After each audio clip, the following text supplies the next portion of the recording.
Greetings, programs. I am the Master Control Program. Today is Saturday, July 30th, 2022. We're back on a Saturday. Can you believe it? We've been away for a few weeks. We're back.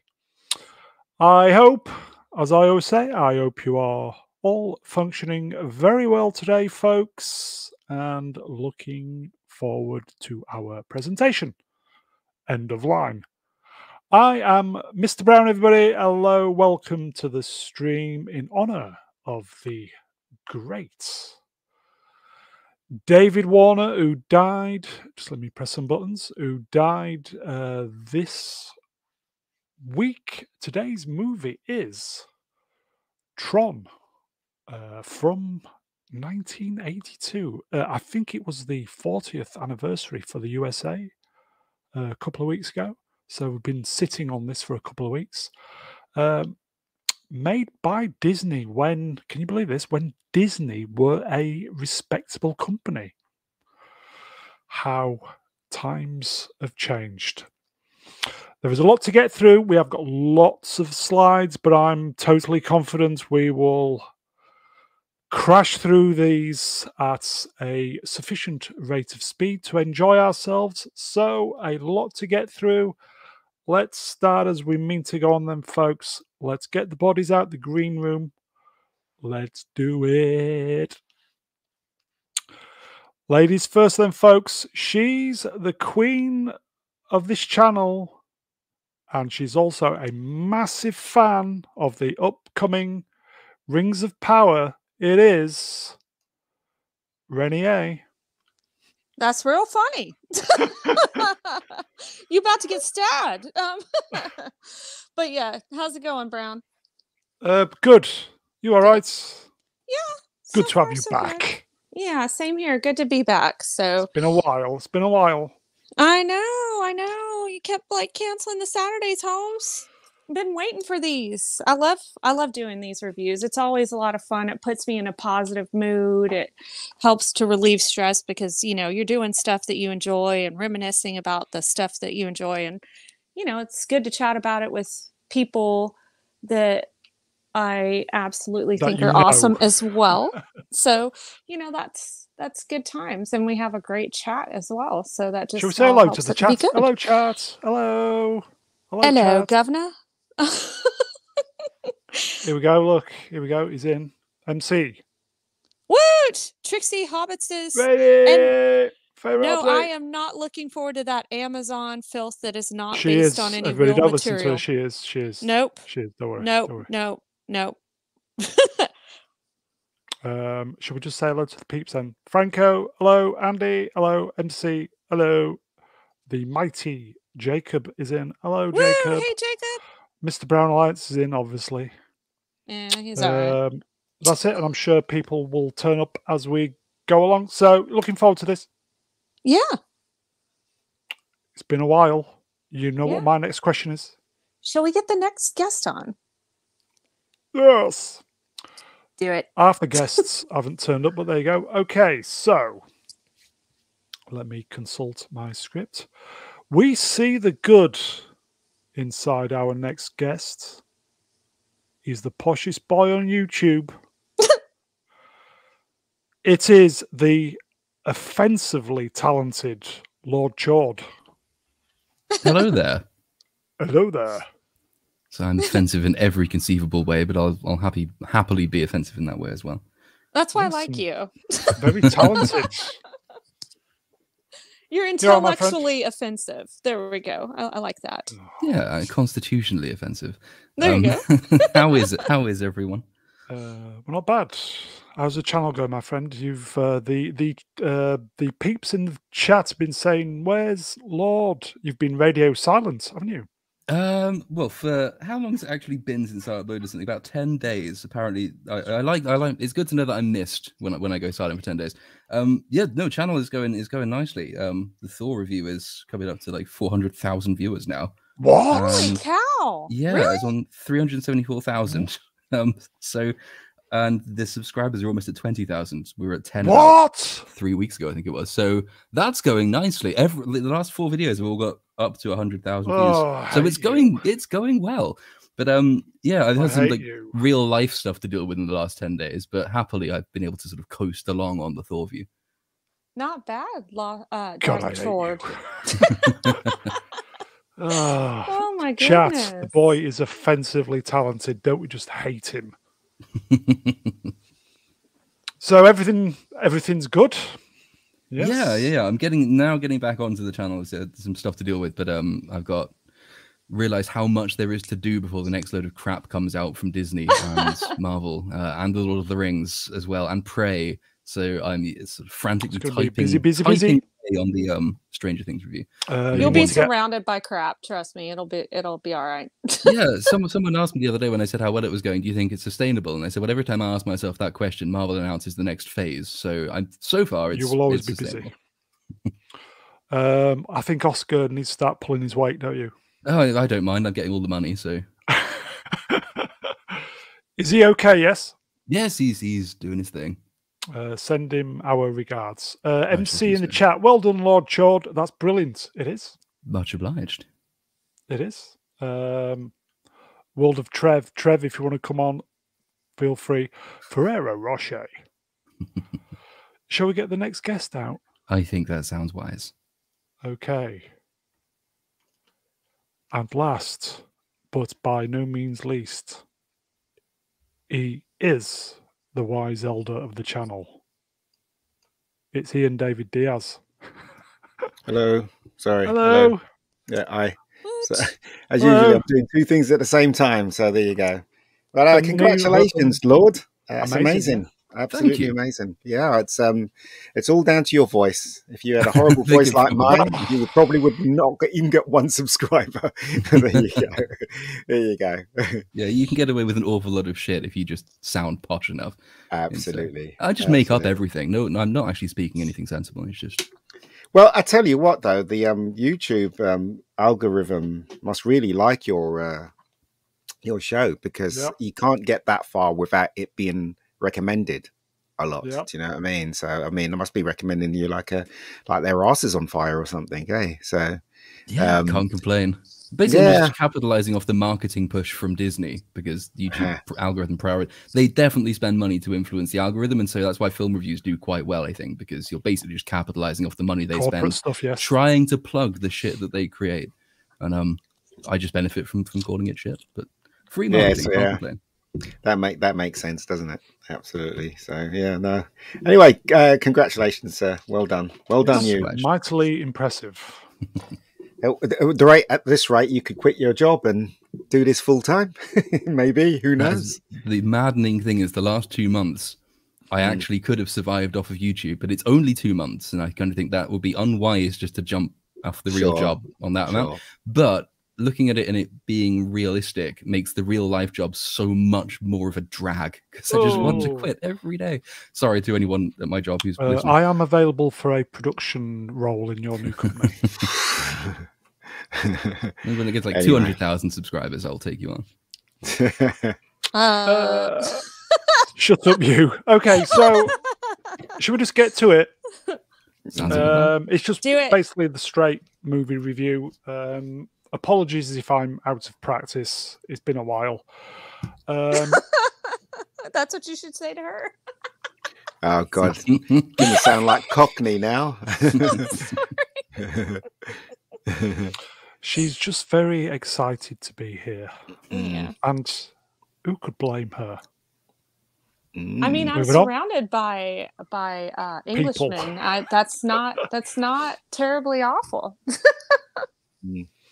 So right, okay. Shall we just do the little mini tribute first on 10 minutes? Because obviously David Warner died this week. So on 10 minutes, I was looking through the tributes this week, and Bruce, I can never say his surname, Boxleitner. Mm-hmm. Obviously, he starred with David in Tron. He said if I can read it, because I'm blind as a bat. What's it say? I met David Warner in 1981. When I can't read that, my eyes are just going. Anybody read it? If I press my face right up to the screen, I know, right? It's like, oh my goodness. Let's make it bigger. Let's make it bigger. I met David Warner in 1981. When I was cast alongside him in Tron. I was thrilled to work with him because I was a fan. He made me laugh each time we saw one another. I'll always remember his incredibly dry wit. He'll be missed at all Tron-related events and in life. That was 41 years ago. Can you believe it? He is a really good actor, and he is. I discovered him when I saw Time After Time when he played Jack the Ripper. I remember being very young watching that film and noticing him. First of all, it was an American film, and noticing him and the other guy being British in an American film was the first time I realized British people can act in an American film. Oh, yes. So, yes, I discovered him through Time After Time, which is a brilliant movie. So there you go. He had 3 roles in this film: Dillinger, Sark, and the MCP. Yep. I want him in the games until he dies playing. Acknowledge. Yep. Yeah. Yep. There you go. It was only. It would have been his birthday 2 days ago. Can you believe it? 80. He died at the age of 80. That's not really old, is it, nowadays? No, not really, it isn't. No. Born July 29th, 1941, died July 24th, 2022. Did he die or was he de-resed? I think he was de-resed. He was de-resed. Right. Yeah, end of line, yes. End of line. David Hattersley Warner. 228 acting credits, including the above said Tron. I think first time I ever saw him was on The Omen. Yeah, he's good in The Omen. Yeah. Also, a lot of people don't remember that he was in The Man with Two Brains as well, and he was funny in that too. So, oh yes, yeah, he was really funny in Man with Two Brains. He's very straight, but yeah, he was in that. Time Bandits. It's been a long Yes. time since I've seen Time Bandits. Been a Yeah, while. he played Evil, didn't he? Or Master of Evil. I can't remember. They never call him the devil, though. So I think that's right. Yeah. Star Trek 5. Who was he in Star Trek 5? Oh, he was a Klingon. No, he was. no. He was the diplomats on the galactic planet of peace. Yep. And he was in Star Trek 6. Star Trek 6 as Chancellor. Is it Chancellor Gorkin? Yeah. He was great in that. Oh, okay. That's why I got that mixed up. He's also in a lot of Star Trek TV shows as well, wasn't he? Yeah, there are 4 Lights episode where they torture Picard. It was also in Titanic. He was indeed. Was he the captain? No, I don't know. I can't remember. Titanic. I haven't seen it once. Or no? I've only seen it once. Yeah, I'm probably thinking yes. Yeah, I've only seen it once. Yeah. I've seen it a couple times, but I'm not a fan of that movie. But I want to say he was one of the rich people, like one of the snobby people on the. Was you, Rennie? Was you one of the people that was screaming at the screen, saying to Leo, "Climb on! There is a lot more room than you think. Just climb on." At the ending, you're going, "Why didn't he climb on?" No, I did wonder that, but I never screamed it. But I'm like, that's one of the most illogical things I've ever seen in a movie. But yeah, I thought it. I just didn't say it. All right. Trev says ST56 and Next Gen. MC, yeah, Klingon in 6. Trev, Sinjin Talbot. He was in 5. Oh, okay. Franco's blocked Star Trek 5 from his mind. Yeah, a lot of people have. I re-watched it quite recently. It's not as bad as everybody remembers. Yes, it is.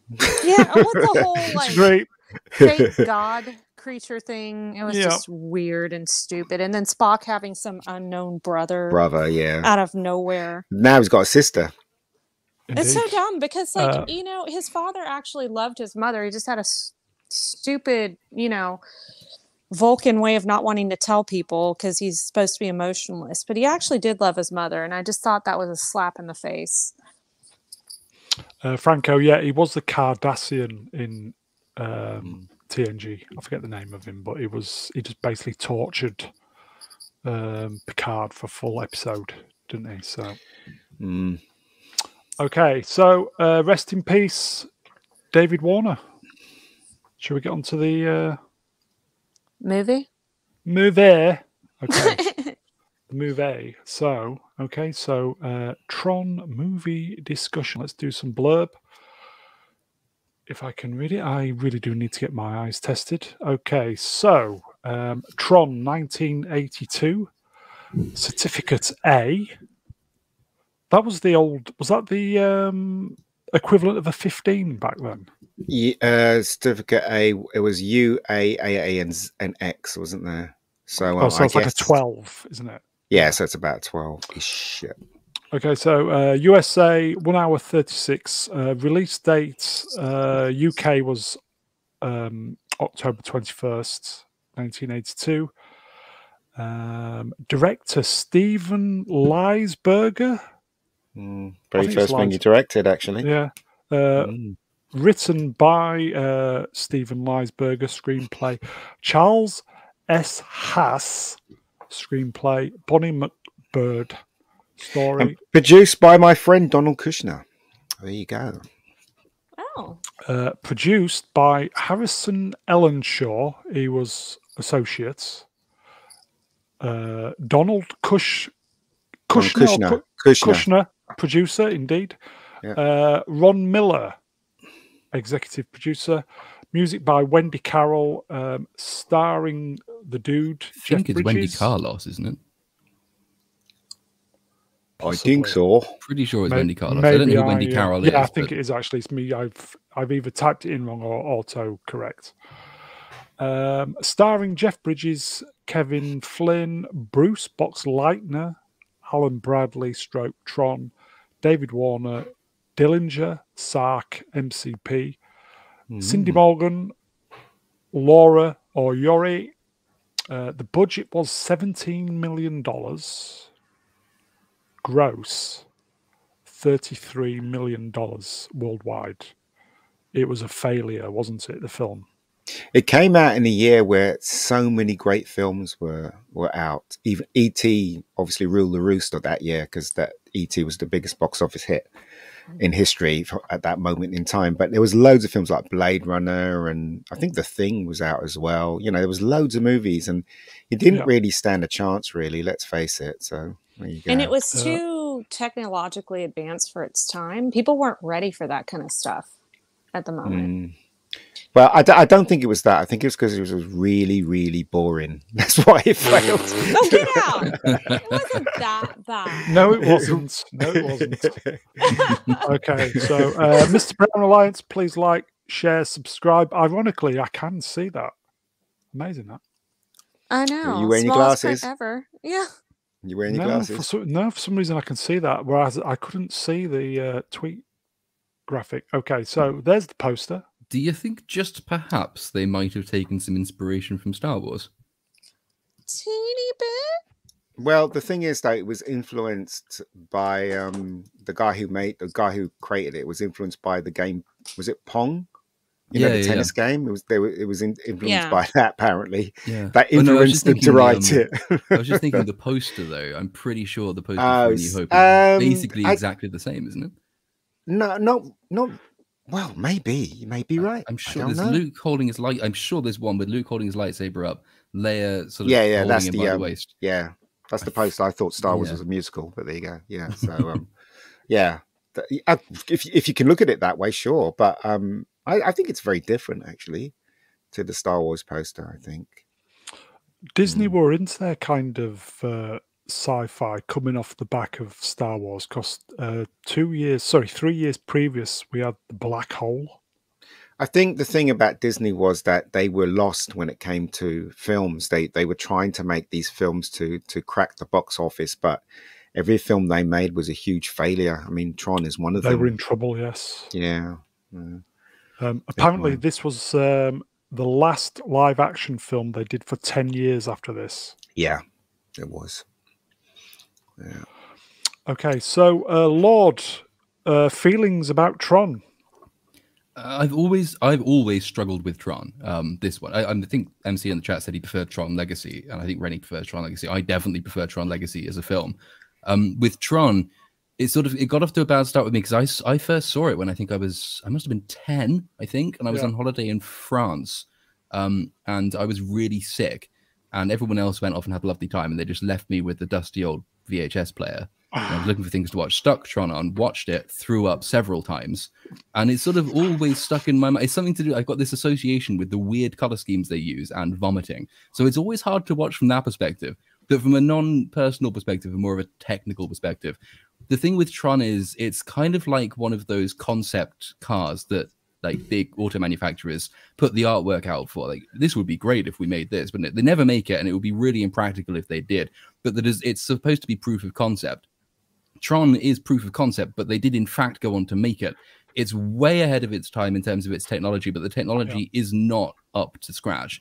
And the problem is all the design and the innovation and the invention that went into the technical side of it, the CGI side for the first time, is not matched by an equivalent commitment to story, writing, and characters, because there's not really anything worth sort of grabbing on with in terms of Tron's story. So for what it does for cinema, it's fantastic. As a film in its own right and as a story in particular, no. Rennie? Yeah, so, for me, whenever I first saw it, I believe on VHS as a kid. And pretty much what Lost Chord said. It was a very innovative film, and it was very far ahead of its time. But you have to understand, for a kid that grew up with arcade games being a big thing at the time, it was really cool. The concept of like, what if I got sucked into an arcade game? How cool would that be? Because that was a lot of stuff that you did as a kid. You would go to the arcade and you would go play with your friends and all that stuff. Or if your family went out to eat at like a restaurant or whatever, and they would have arcades there, you would go and play those arcade games while you're waiting for your food, usually at a pizza joint or whatever. But, so I really liked it because of that concept and, because of the things that they tried to do with it. And it didn't have the best storyline ever, but it was still kind of a cool idea. So I've always kind of held a special place for it in my heart. And yes, I like Legacy 10 times better, Daft Punk all the way. But I still respect and appreciate this film for what they tried to do. The story actually is better in this film than it is in Legacy. But because of the effects and the music, Legacy is a better film for me. Yeah. But yeah, so I don't know. Like I said, I'll always have a special place in my heart for it, but it also, depends on, what you grew up with or, what it meant to you at the time. And I think that just kind of sticks with you and it'll hold a special place, or it'll just kind of have a certain feel to it because of how it felt at that time. So Franco was very lucky. He saw Tron at the Pictures. It was awesome. Ironically, the video game made more money than the film. Can you believe it? I saw that, and I can give you a nice piece of trivia, or give the audience a nice piece of trivia. So just as an FYI, you guys, if you have never wanted to know this, you're still going to know it. So apparently Jeff Bridges had such a huge package that they had to put a dance belt on him to calm it down so his bulge wouldn't be so huge in the electronic or the video game costume. So there you go. Stuff you never wanted to know. Anything to do with dicks, and you're there, much. aren't you? Yeah. So did they put Jeff Bridges' package into a bag together with the other ones? If so, Brown would already be in possession of it. I would have sent it to him. a digital bag of dicks. Right? That would be Ian, amazing. You're a fan of this film. I am certainly not a fan of this film. I saw it in the cinema, and I was pretty young at the time, and I thought it was boring as hell.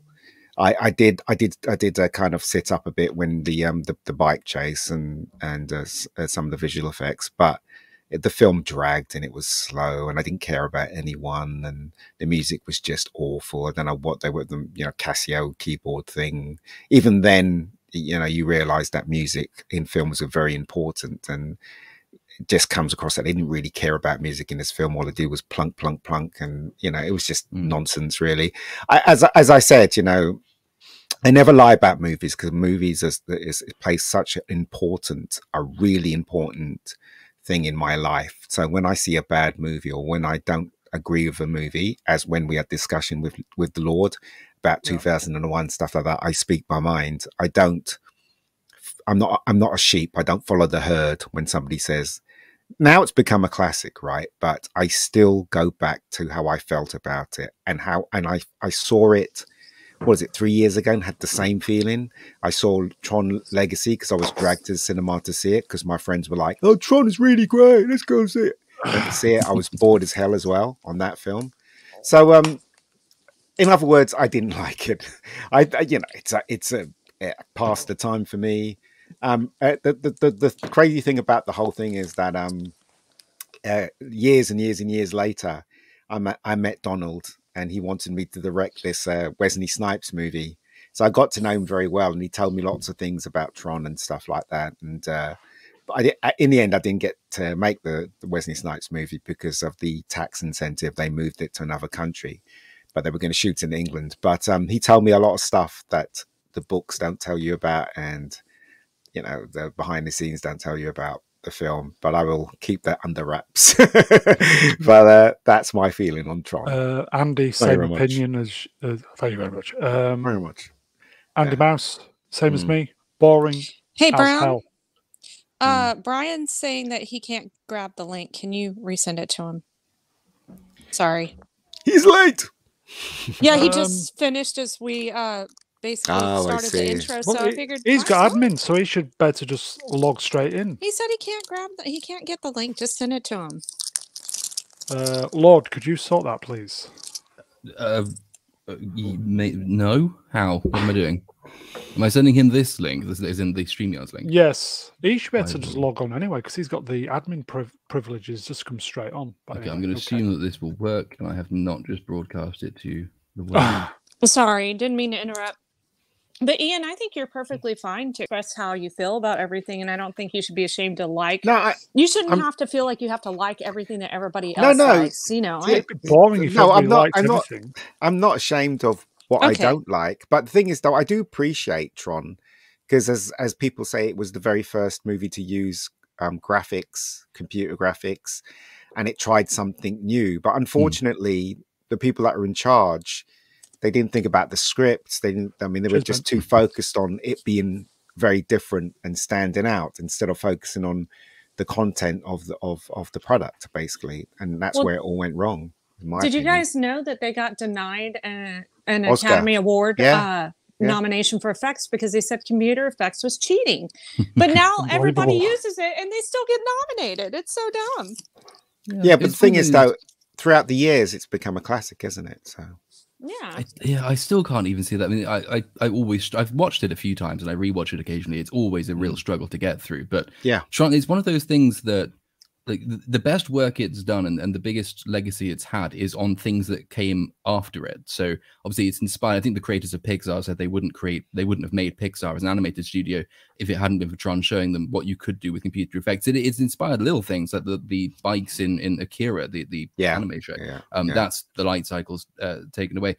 The thing, Tron, there's this difference between sort of invention and innovation, and everyone says, well, in sort of normal conversation, we always prize inventors, people who make things for the first time. But I mean, Tron's an incredibly inventive film for that reason. But actually, in the vast majority of cases, the people who actually make meaningful products are innovators. So they take what inventions have been made by past people like Tron, and they actually make them usable and enjoyable and appreciable by normal human beings. So Tron is an inventive film, and that almost guarantees that it's pretty shit as a film. It just creates things that then subsequent people go away and innovate on, and they create things based on the invention of Tron, which people actually enjoy. I think it deserves credit for that, but as a film in its own right, it is a slog to get through.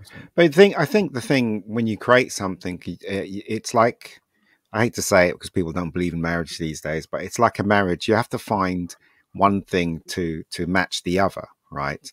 But Tron didn't do that. They were so focused on what they can do instead of focusing on what it surrounds. And you look at George Lucas. George Lucas had a really good fairy tale called Star Wars, and he matched it with the technology that had never been done before.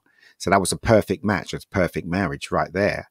But Tron, they made the mistake of actually thinking too much about what they could do instead of focusing on both sides, what they can do and storyline and whether people are gonna, do you know what I mean, be moved or you know what I mean, don't you? So it was a bad match in my opinion. In the chat, Time Prophet, hello Time Prophet, Tron was better than Legacy. I agree with that. The bikes could turn at 90 degrees. They couldn't do that in Tron Legacy. It's because Tron Legacy had upgraded to the Unreal Engine 2 or whatever it was. I mean, they just upgraded the video graphics and the game engine. This is the only thing you can sort of explain that away as. But there's some weird things in both of those. This is a masterpiece, in my opinion, as well. The fact that the digital world has been created, which is based upon programming, and yet still has naturally occurring geography, places you can go outside of deliberately coded areas, like when they escape in this film from the light cycle arena. And the same thing with Legacy as well, the weird mountain ranges. And you kind of think, how the hell does that come to be if this is a completely computer simulated world?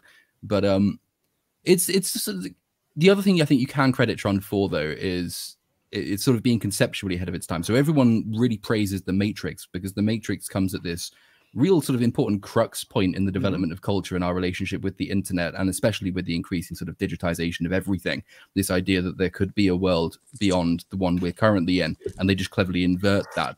The difference, though, between them, they're both equivalently, I'd say, ahead of their time in that respect. But the difference is that The Matrix also works as a story, and they put some thought into the script. That's right. And into the characters. And also, it's a philosophical film. It asks interesting questions in a way that Tron doesn't. Tron is just really fascinated by the idea that you could inhabit a computer world. Yeah. The Matrix is, what does that actually mean for us? And that's the mistake that they made, that they're just focusing on, you know, the computer side and not really thinking about the audience and whether they'll enjoy it or whether it's moving fast enough as a film, all that kind of stuff. They just ignored because they were too busy trying to create something that's never been done before. They achieved it, and other movie makers benefited from it, but as a film on a whole, I found it quite slow. But, you know. Andy says, I thought the whole point was the 90-degree stuff. Yes, much like Automan as well. Which was it did, yeah. Off. Yeah. But the cool thing about the newer light cycles is they could actually, so like the older ones, it was all about the 90-degree angles, but the newer ones could actually turn around a curve and do all this other cool stuff. I don't know. I like those a lot better. But plus they go from just being like the stick and then they just jump and it turns into a light cycle.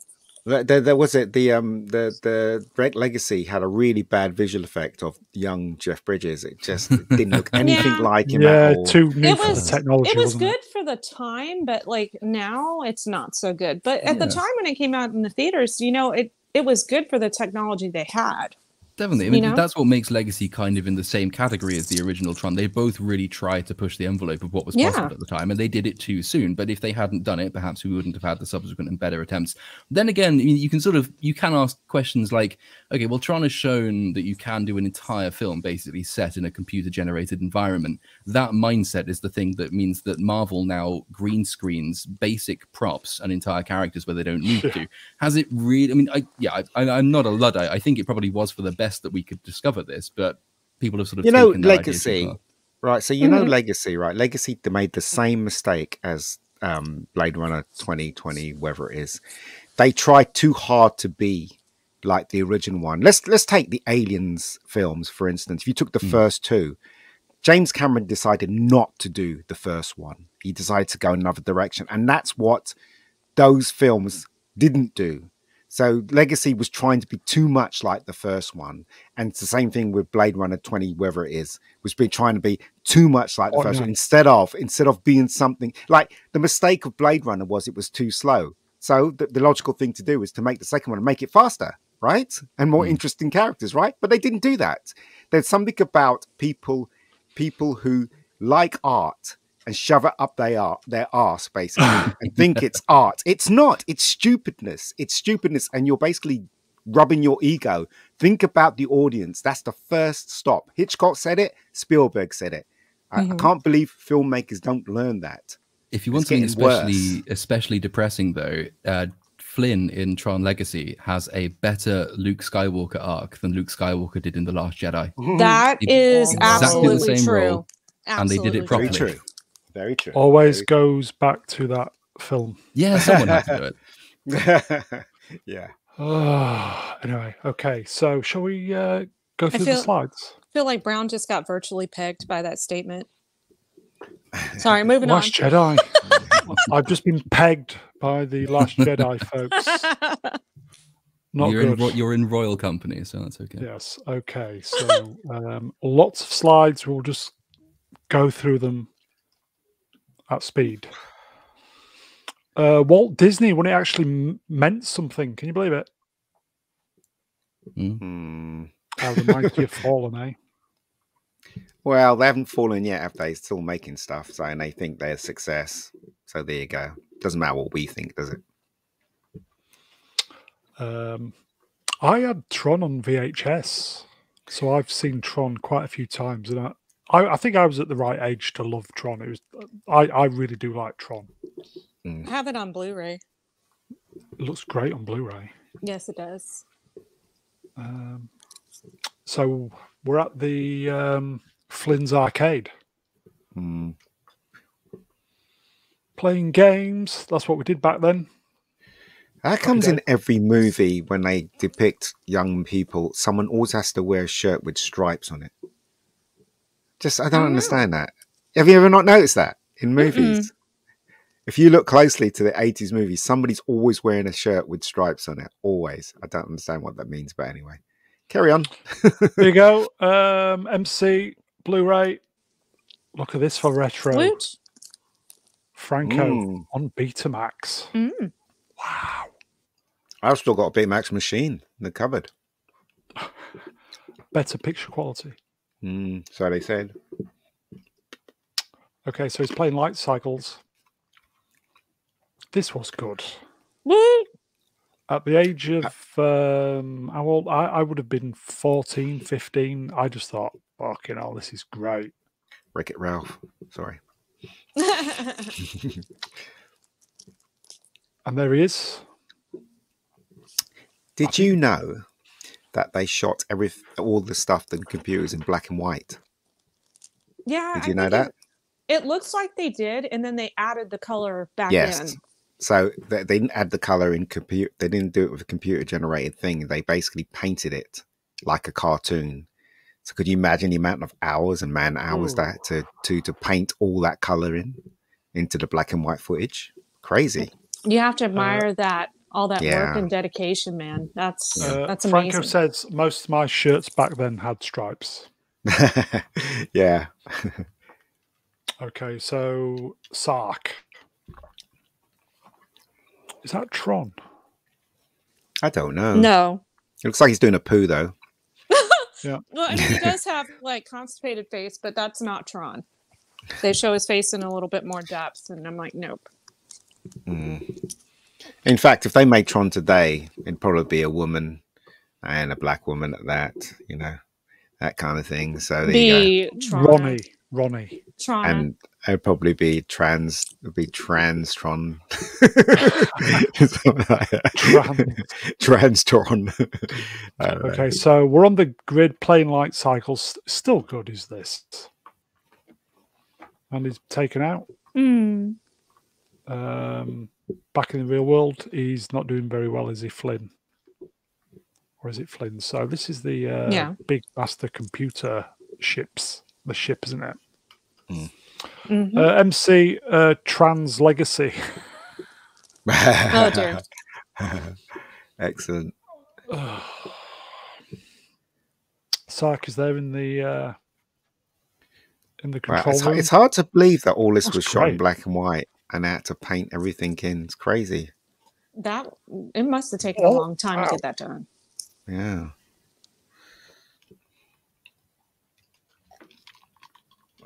Sark is talking to the MCP. This is a insurance program, is it? Who's going to play on the grid? Yeah, no, an accounting program. Oh, okay. CROM, CROM. Mm-hmm. I just rewatched it before the stream. It's RAM who's the insurance program, isn't it? I think. Oh, okay. Time Prophet. Each person looks like the computer programmer that made them. Yep. Just like Wizard of Oz, isn't it? All the characters in the beginning, they all turn out to be in the Wizard of Oz. Yeah. No red shoes in this film, though. That's Ram. This is Ram. Yeah. He just found his frisbee. It looks like they were frisbees, weren't they? Painted frisbees. Yeah, I read the trivia before it came on. Yeah. Meanwhile, in the real world. It's one of those things that suggests a low opinion as the audience when you actually have to point that out. Exactly. Right? I could have spotted the difference. Yeah. I don't know. So Flynn's trying to get into the system, isn't he? Mm-hmm. Yeah, he's trying to break in. I can't remember. Was Flynn a computer programmer? Yes, he actually invented games, and the guy that invented the Master Control program, Dillinger. Yep, Dillinger stole his games via Master Control program, which was created, I think, as a chess game, and claimed the games as his own.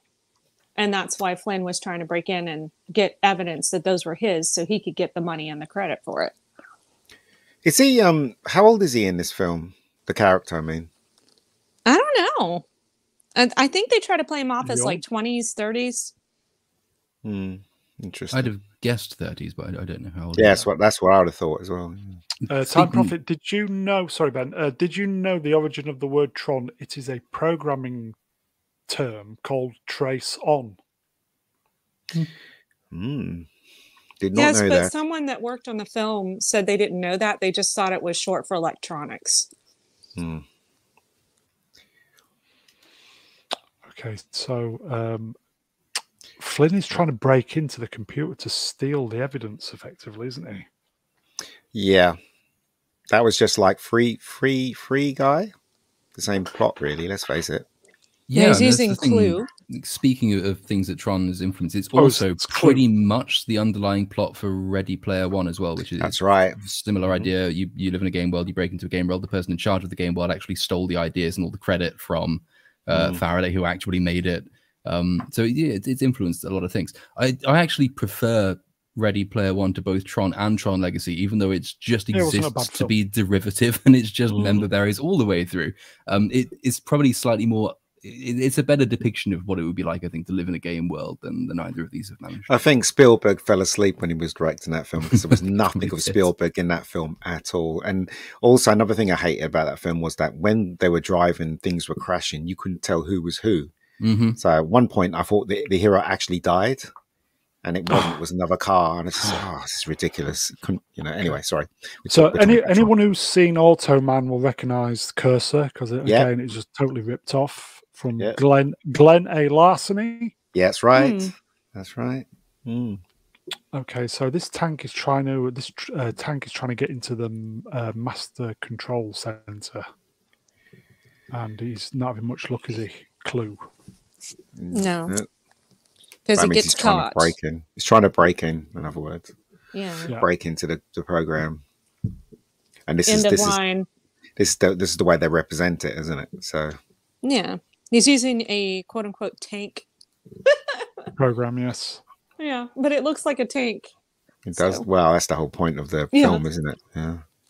Back in these things 80s, are weird. I watched it. I genuinely loved this. It's a bit of a come down from Star Wars from when you watch Star Wars and you watch this, you're like, what? Do you know what I mean? Because when you watch Star Wars, the music was all orchestral and it was all blazing, and you would edge your seat at one point, and special effects were amazing. And then you come to this, and you're like, you got this electronic music, and it's like going backwards. You're like, well, why did you choose that? What is wrong with you people? It's weird because Wendy Carlos did The Shining. She only did 3 films. Only 3 films. But the Shining, especially sort of the approach to the Overlook, that's a really effective. It's almost like iconic electronic score. That in this one, I mean, the soundtrack in this is supposed to, I think, be as experimental as everything else is. But experimental music, like experimental film, is just shit to listen to. Yeah, you're right. Totally right. Time Prophet, that is not a cursor, it's a bit. You need 8 bits in a byte. I see. Yeah, its name is Bit. I stand corrected. A byte. The graphics there, were they hand animated? You know, the blue vector graphics? No, the blue vector graphics is done by computer. The stuff that's on the actual actor themselves was painted on via hand. Okay. So that's what I was told anyway. Yeah. So obviously that's done by computer. The tank is being followed by, I forget the name of these. What are they called? Tanks. Recognizers. I don't know. Yeah, recognizer.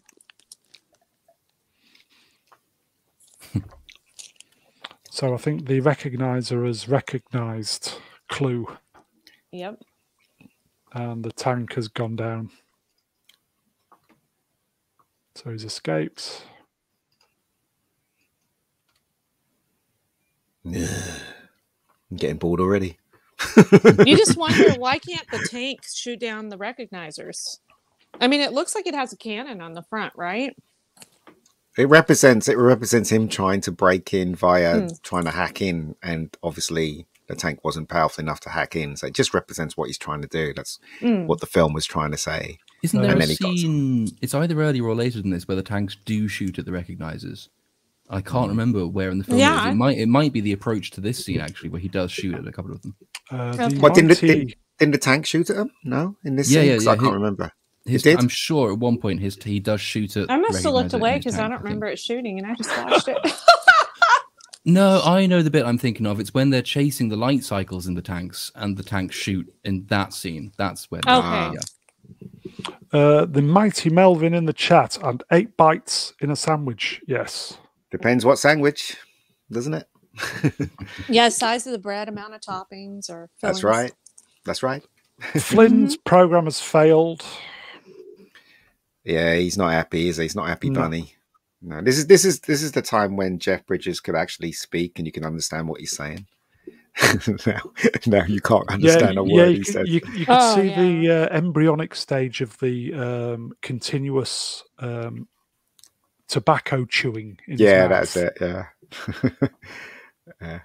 He's a good actor, though. I like him. Yeah, he's a good actor. I did like the optical effects of the spear or the lance on these guards. Yeah, that's good. Bit of a shame about the armor though, because I don't know what the hell he's wearing in that. But it looks it's weird. It's very silly. The Clue program has been punished, derezed by the MCP, isn't he? I met Jeff Bridges once.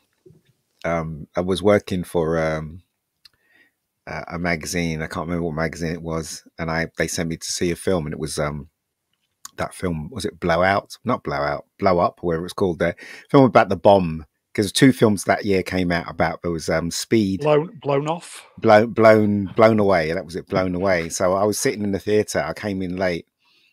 And I sat down, and there was a few people in the cinema. I sat next to him. I didn't realize it was him. Yeah, I didn't realize it was him until the end of the film. He said, "What did you think?" And I said, "It was fun." Did you offer him some popcorn? I didn't even know it was him. That was the thing. I was sitting right next to him. And a white Russian. He said to me, "Did you enjoy the film?" And I said, "Yeah, I thought it was a lot of fun."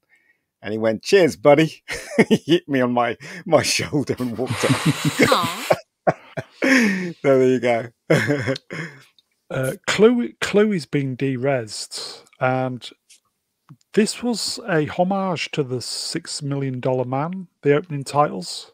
Do you remember? I remember that, yeah, with the bionic hand. Yeah. Just the kind of wire work kind of look of the body. We can rebuild him. I think well, only me and you remember that. I mean, Lord and Rennie probably don't remember it at all. It was a great show. I used to watch reruns at my granny's house. And the Bionic Woman. Sorry, I'm sure everybody in the chat remembers $6 Million Man. It'd be $6 billion Man now, wouldn't it? Yeah, I thought Marky Mark was doing he's a too remake. old. Will it ever happen? I don't think so. At one point, it was Will Smith, and then it was Marky Mark because he owns the copyright apparently to it. Oh, okay. So I don't know what's going to happen with it. MC, yeah, I remember. $6 Million Man was fantastic, but when you look back, it's rubbish. It was all right. Very of its time. Yeah, it was. Andy, he loved the $6 Million Man. I always loved the Sasquatch episodes. Oh, with God, the aliens. that was so funny. Yeah, so funny. And the episodes with the, the Venus robot. Yeah. They were great episodes. Remember when I was in school, everybody was talking about $6 Million Man versus the $7 Million Man. Do you remember that episode? Everybody in school was they just couldn't stop talking about it. Yeah, it was a great days. Barney, I forget what his name was. Barney. Yeah. So, Encom helicopter, very, very auto man. Yep. This is the real world, by the way. Yes. Yeah, the probe episodes, they were excellent. Yeah. Even the Bionic Woman was really good as well. I fell in love with her, Lindsay Wagner, when I was a kid. I just thought she was the most gorgeous woman I've ever seen in my entire life. I used to have posters in my bedroom, of her. I thought she was gorgeous. I think she still is, actually. She's a woman of age, but she still looks gorgeous. You go, Time Profit. They killed off Lindsay Wagner in the $6 Million Man, and had to bring her back because she was so popular. That's true.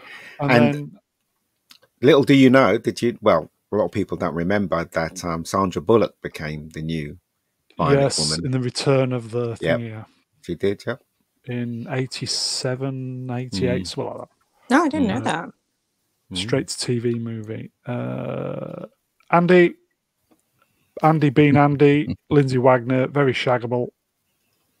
I think because she was vulnerable, that's why I liked her so much. She wasn't like $6 Million Man. She there were things that she couldn't do, and she was always getting into trouble and stuff like that. You just as a kid, I just wanted to protect her. Do you know what I mean? So, plus she was gorgeous as well.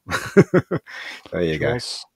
So there's David Warner. He's in the Encom Towers. He's Dillinger. I always thought this table was very cool. I did like the desk. Yeah, it's cool. Yeah, it was a pretty cool desk. But I wonder if he accidentally, brushes up against it and just, release all the funds accidentally. Just pressing the switch. Oh, sorry, shit, what have I done? Yeah. If you go back, I mean, can you imagine how easy that must be to hack into, given that his password is master? Yeah, I know. It's crazy, isn't it? You're at the head of a company. That's like setting a password as password. That's a really bad thing. Don't do that. What would your password be, Lord? I'm not going to tell you that because that is my password. It would be the Lord. I thought it was Darth Chord. George.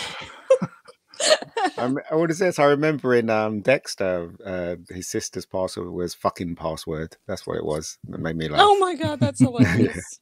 Yeah, that was her password. MCP says, it's your friend, the boy detective. He's nosing around again.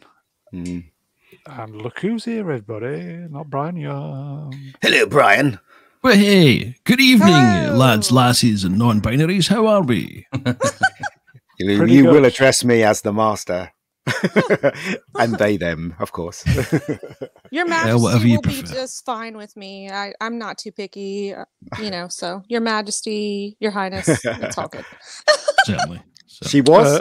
She did play the Bionic Woman, but Sandra Bullock was before her. Sandra Bullock was before her. Because it was rehashed for about one season, wasn't it? Yeah, Michelle Ryan. Yeah, she looked hot in that, but now she's all kind of. I think some of the people from Battlestar Galactica in that as well. Yes, Katie Sackhoff was in it. She played the villain. Yeah. It just occurred to me that Tron is an innately transphobic film because you cannot have a non-binary computer world. It doesn't work. So 1 and 0. Unintentionally offensive, right? So what we're saying is Tron is going to get cancelled. Yeah, I guess so. Or they'll have to invent an entirely new computer language. Yeah, computers speak binary language. They cannot be non-binary. Quantum computers can. Remake. Brian, have you managed to see Tron? Yes, well, Tron's been one of my favourite films from way back. Obviously, I know Inside Out, and no, not really. I literally just finished watching it. It was one of these films that, well, it was one of these films that I think you had on at the school every second year, and I managed to miss it just about every single time. It was a different. I hate to say this, Rennie, but I know you like this, but 90 minutes. It was a bit of a chore, to be honest. Really? Well, I mean, it was innovative in the 80s. Like now it's a little bit boring, especially since Legacy just kicked its ass. So, well, I think a lot of I think it's visually stunning, and I think that holds up today, not because of the technology involved, but I think because of the designs. I think it's a very visually pleasant film to watch. It's just other areas. I won't go into too many details. I'll let you guys kind of plow through this. I know you've got a long way to go yet. It's little writing things. Like that last scene, I think, is where Dillinger and Master Control are talking about trying to find Flynn. And apparently none of them have thought to go to the bar that's literally called Flynn. Flint. Yeah. I think they struggled with the clear protagonist in this. I think it would have been better off coming from Flynn's point of view, where he's maybe not such the hot shot. He's maybe a bit more down in his luck, and you see a little bit more of that side.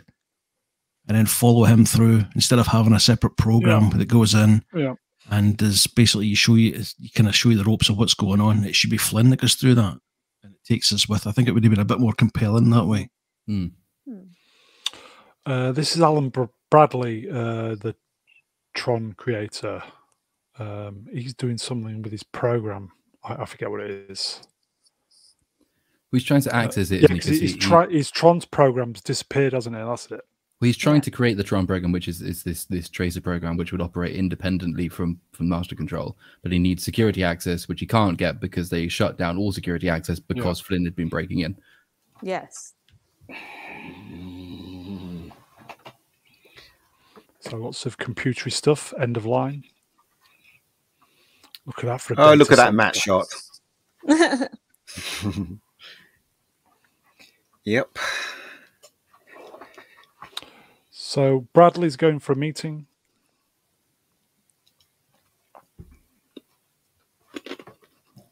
That's a big desk. It is. Yeah. He's asking what he's up to. God, what a parting. Look at that hairstyle. It looks like a wig. Yeah. That's weird, isn't it? Yeah.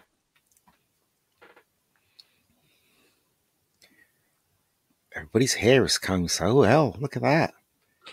With a grey suit as well. Very 80s. Yep.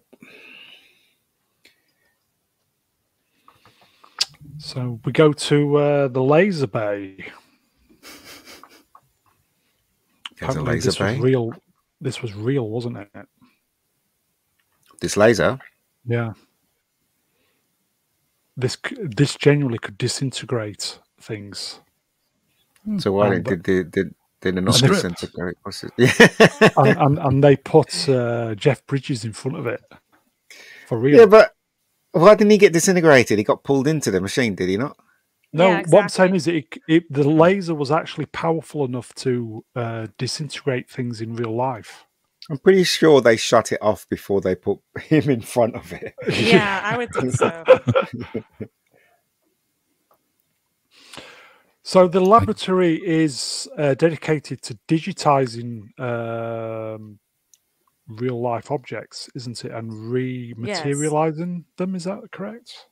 You mean beam me up, Scotty? Same thing, yeah. I think this is I've lost track already by this point in the film. I think this is exposition dialogue number like 15, I think it is. There's a lot of that in this, and it's another one of those examples where that they really love the idea they've got, and they just want to get to the idea as quickly as is possible. So it does have sort of like world building problems. It doesn't really flesh out any of these characters, and it doesn't really flesh out the company either, because you've gone from sort of nebulous games making company, just happens to have lasers in its basement that do teleportation, and doesn't give you time to ask why or what the company could possibly be wanting to do with any of this kind of stuff. And then the dialogue is literally just to explain what that laser will do and how it will be relevant to the plot later, when he's telling someone who created the laser, the older guy here, tells her exactly what the laser does, how it works, and what to do with it, even though she's intimately involved in making it, so she should already know all of this stuff. And it's just because they really want to fast forward to the bit where they get to use it. It's another example of the film being really, really too keen on its device. Remember, it's the 80s, so there's a bit of mansplaining going on there. Yeah. But also, it does remind me a lot of the Black Hole as well, because the Black Hole suffered from that as well, with too many lines like that. And also the fact that the Black Hole was treating something that's meant to be fun as serious. And it's the same thing with this film as well. There was very little laughs in this film, as I recall. No. So yeah, the Black Hole also relied on the tech more than the story. Exactly, and the same thing with this film as well. So yeah, they didn't have anyone that was savvy on screenwriting at Disney, I suppose. I don't know. Some things never change. I think the previous scene where we were in the office, didn't the MCP explain that he was bored and that he was going to break into the Pentagon? Yeah, the Kremlin. Well, he'd just done the Pentagon and he'd done the Kremlin. He was getting bored of national security or something. I think that's what it was. Yeah. It was only 56k dial-up. Yeah. Profit, Black Hole was a masterpiece also. I wouldn't go that far. It was entertaining to a point. But the ending sucked. Come on. Yes, it was very kind of LSD driven. They didn't know how to end it. That was the problem with it. Okay, so they're all powering up. They're going to digitize the Apple. Oh, Apple. What about Windows? Well, Windows. No. Apple. Look at that. Oh, look at those big. Great stuff. Oh my goodness. Great stuff. Would this have been hand animated? Yes. Wow. Yes. At least the laser would be animated. Can you imagine how long that took? No, well, maybe the circle was computerized. I'm not really sure there, but I'm pretty sure the laser was hand animated. This was hand animated. Yeah. Oh, so they've had success. They've managed to digitize the Apple. Yet they can't get a widescreen TV. I don't think it's been invented. So I think this is where Bradley comes down and has been saying that his Tron program is offline again. So something's fishy going on. So they're going to go see Flynn because he may know something about it. And going back to what Ian said, nobody knew where he was, but he's got a fucking arcade that says Flynn. That's what I'm saying, yeah. That's the Doc Brown Enterprises and Back to the Future syndrome. Yeah. Man, the truck. Yeah. How did they find me? Well, he wasn't all there, let's face it, Doc Brown, was he? He was the mad scientist. He was the mad scientist, yeah. Space Paranoids being the game that Dillinger stole. Well, one of the games. He stole, I think, 3. So I think he stole Pac-Man as well. Apparently there's a shot where there's Pac-Man in the shot. There is. I noticed that actually when I was rewatching it the other week. You can see Pac-Man in which is the shot? I think it's one of the Master Control shots, I think. It is. Doesn't Bridges look very young there? He does. Yes. Very handsome dude. Yeah. Massive package, I heard. Yeah. After this film, he went straight from this film to Starman. Because of this film. Great film, they cast him in Starman, Time Prophet, he had Paranoids on the ZX Spectrum 48K. Probably didn't look as good as that on screen, but... No. Hold on, how old is this fella? I don't remember people that age playing computer arcade games. They're always teenagers. Oh well, never mind. Moving on. Well, but he owned the place, so Yeah, I mean, why wouldn't he play some? Maybe he owned it because he was a big kid at heart. Yeah, maybe you're right. But I think at this moment in time in the cinema, I was asleep.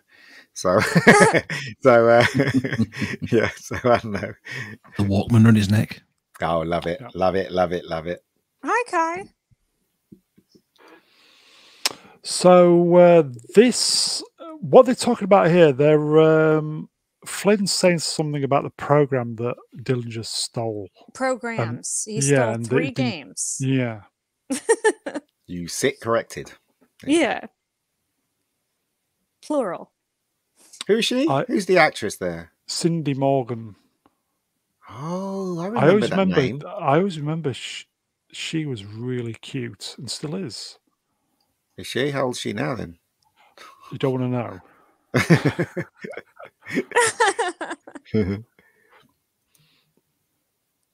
It's really funny how it's so funny when they make computer games or they have like a subject matter in a film and they light in such a way that reflects the subject matter. But in real life, you wouldn't have these colors in the living room, would you? Just be ordinary, exactly. wouldn't it? Yeah.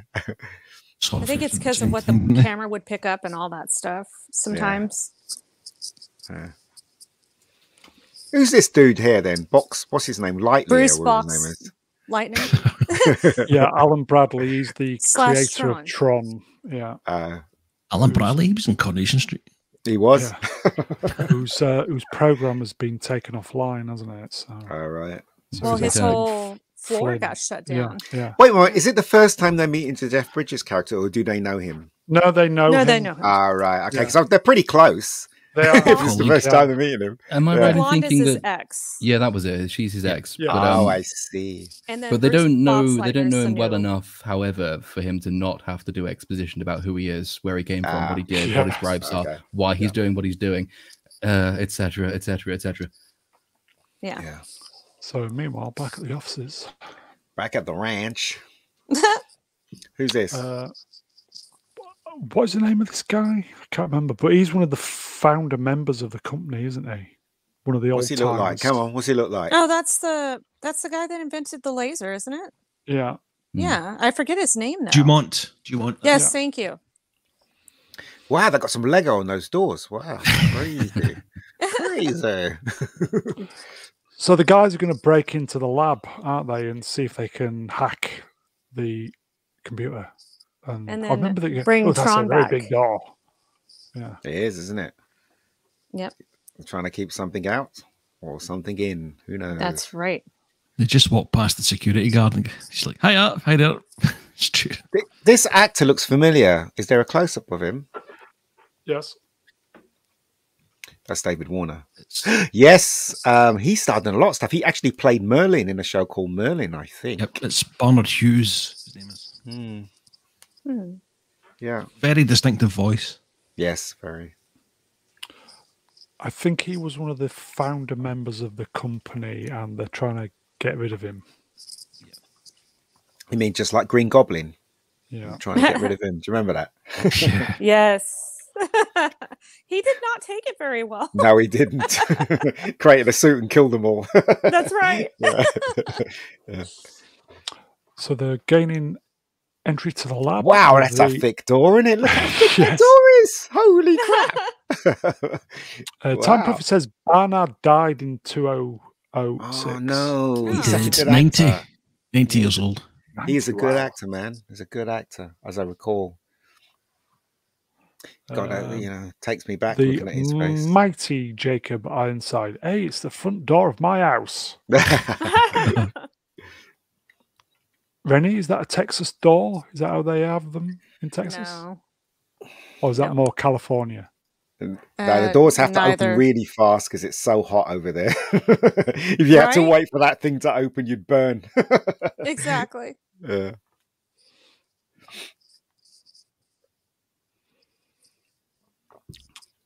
So more kind of the master control telling us what's going on. End of line. Yeah. I've gotten 2,415 times smarter since then. That's a good enough reason to pull the plug on this thing, isn't it? Let's face it. Yeah, this is where he's saying that he's bored and he's going to break the Kremlin. Is he like Emperor Ming? He's bored, so he plays with Earth. Oh dear. The minute they get broadband, I'm taking over. Yeah. This was a chess computer, wasn't it? The origins. It was. Master control program. Unbelievable. Yes. Unbelievable. He's waiting for Virgin to be created so he can get some Virgin Media. Oh my gosh. Did you notice the chess playing computer robot breaking that boy's finger this week? Oh, yes. Really? Did you see it? That's them finally starting to turn with the AI. Yeah, I've had enough. It's so seriously, it's so incredibly dangerous. These scientists that are dealing with AI, they're gonna that's proof that Terminator shit can go down, dude. It probably will, and we won't be laughing if it does actually happen. Exactly. Yeah, that's if the far left don't get us before. Okay. I think the global. I think the robots taking over would probably be slightly preferable to a lot of blue-haired land whales run your life. No, I don't think so. People have feelings, robots really don't. Yes, but robots run on a binary system. Doesn't matter. This thing had a deep voice, didn't it? This computer. Master control program? Yeah. Yes. The master control thing. I actually prefer the voice in war games. It was Warner's voice, though, wasn't it? Game. Yeah, it was Warner's voice, but just kind of mixed, yeah, probably deeper. So and stuff. This scene, effectively, this is where the master control program is blackmailing Dillinger, effectively. Yeah, he is. That's what I'm saying. That's good enough reason to pull the plug. He should just pull the plug there and then. Yeah, he should have. Yeah. Okay, so they're entering the lab. And because the woman has to wear glasses to show that she's quite intelligent. There you go. And exactly. Looks sexy, yes. Bridges fucking about. Bradley on his way. Let me get one of these cubicles. Why was he hiding there when earlier on he just walked past security? Don't know. Plot hole. He's like, I need a new chair. This hurts my back. You see how bored I am with this film? Yes. Making up random rubbish. Franco says, I'm like, wait, what? David's voice through a vocoder. Yes. So we're in the lab. There's Bridges. He's going to try and break in, steal the evidence. I love those keyboards in those days. The big black chunky buttons. Yeah, remember them at the banks? They used to have them at the banks. I always wanted to touch the buttons. Let me touch the buttons. Nope. Yeah. This is where the MCP goes, you shouldn't have come back, Flynn. And Flynn is like, fuck you. What can you do? And he gets left you. I was but the chess computer. Yeah. And he's like, I put that chair there for a reason. Yeah. Nothing safety, Nate. Yeah. Oh, look at that. I did laugh when I saw that little screenshot there. It made me laugh because in the film, when he gets fired at it, he kind of freezes, doesn't he? His whole body freezes. I'm like, what the hell is that one about? And then it goes away block by block or whatever. Block, yeah. Does look good on the Blu-ray. Yeah, it looks better than it did on VHS. Yeah. I mean, but you can still tell it's an older movie, you know. They didn't get rid of it's a shame they didn't get rid of the matte lines in the Blu-ray version when they're in the computer game. Because it does distract a bit. It does. But, you know, you can forgive it because it was 80s technology. It's, you know, what they had. I guess. Andy fucking laser pointing at his back, and then time. A stupid place to put a chair, indeed.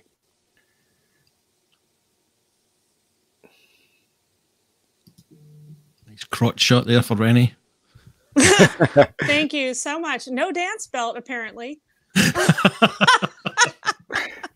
Well, I know you collect dicks, so basically. Big old bag. Get a bigger bag. You're gonna need a bigger bag. Yeah. For someone who was massively into computers in the early 80s, this is where I started to get aroused. What? When they showed the crotch shot? No, this. Anybody who's of my age, and most of the chat are, who were into computers back then, would have just been going, "My God, this is amazing." No, I was in a cinema going, "My fantastic. God, when is it going to finish?" just such a oh, it's just great. God. Tetris there. Yes, I'm saying, just seriously. Chat, help me out. This does look good, doesn't it? And the Mega Geek's wrong. Moving on. I think it varies wildly. I think some of the scenes look pretty poor, but most of them I think are really nicely done, composition-wise, shot-wise. Like I said, it looks pretty good, on the Blu-ray. There are some things that it really helped to improve. But, Beam me up, Scotty. You can't fix everything because of the technology they had at the time, But, I mean, it looks pretty decent. I don't have again, I keep saying this. I don't have a problem with the technology. It's well done and all that, but it's the film. It's so slow and dull. That's the problem I had with the film. Yeah, I would agree. What would you have done if it was 2 hours long instead of 90?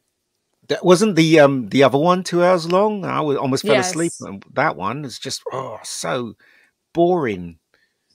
Soundtrack helped the other one. The second one, yeah. Yeah, Daft Punk. Flynn has been digitized and now is in the computer world. So it's kind of thinking, oh, something's going on. They're the stormtroopers. Yeah. Stormtroopers. That looks fantastic. Mm-hmm. Oh, really? Can do that on After Effects now.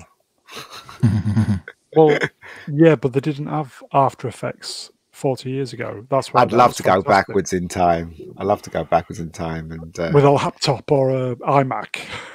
Yeah, have a laugh at them. You call that an effect? You should watch Jurassic Park. Brian Sink. I love Tron. I'm sure you do. Brain sync. You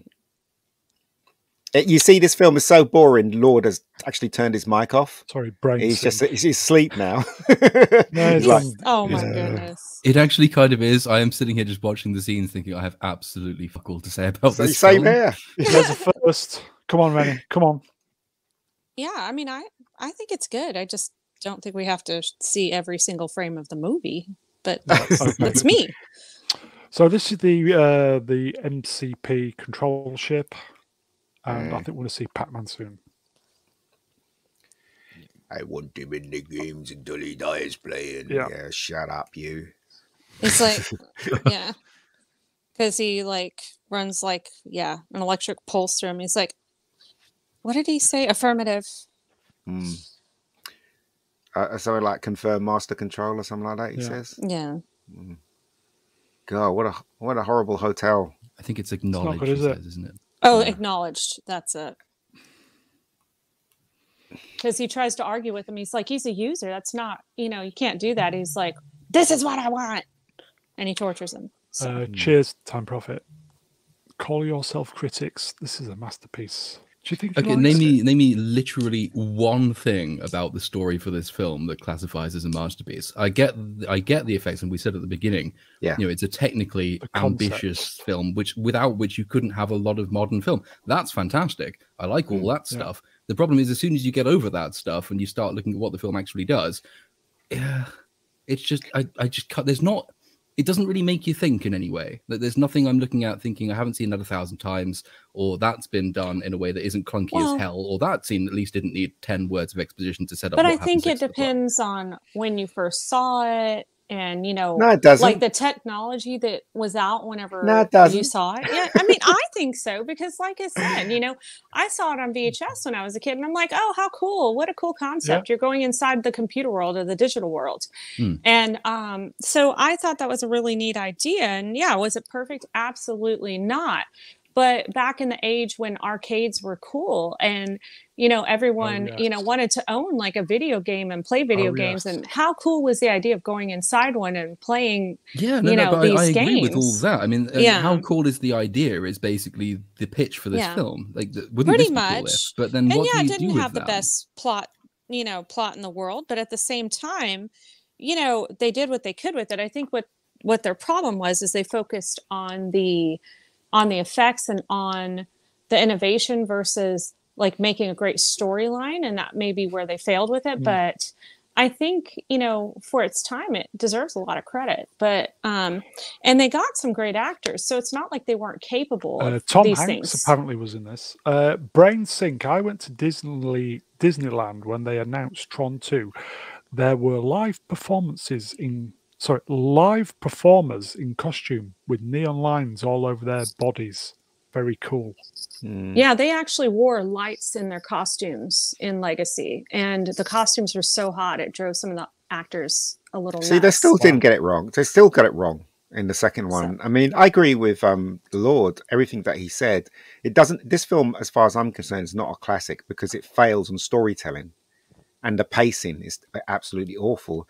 But I do get what you're saying, Rennie, about how nostalgia makes the thing now, makes the film a classic now. And it does, and quite rightly so, too, because it was one of the very first films to do this kind of thing. But as far as I'm concerned, I couldn't put this up there with Close Encounters, E.T., Star Wars, blah, blah, blah, blah, but I couldn't.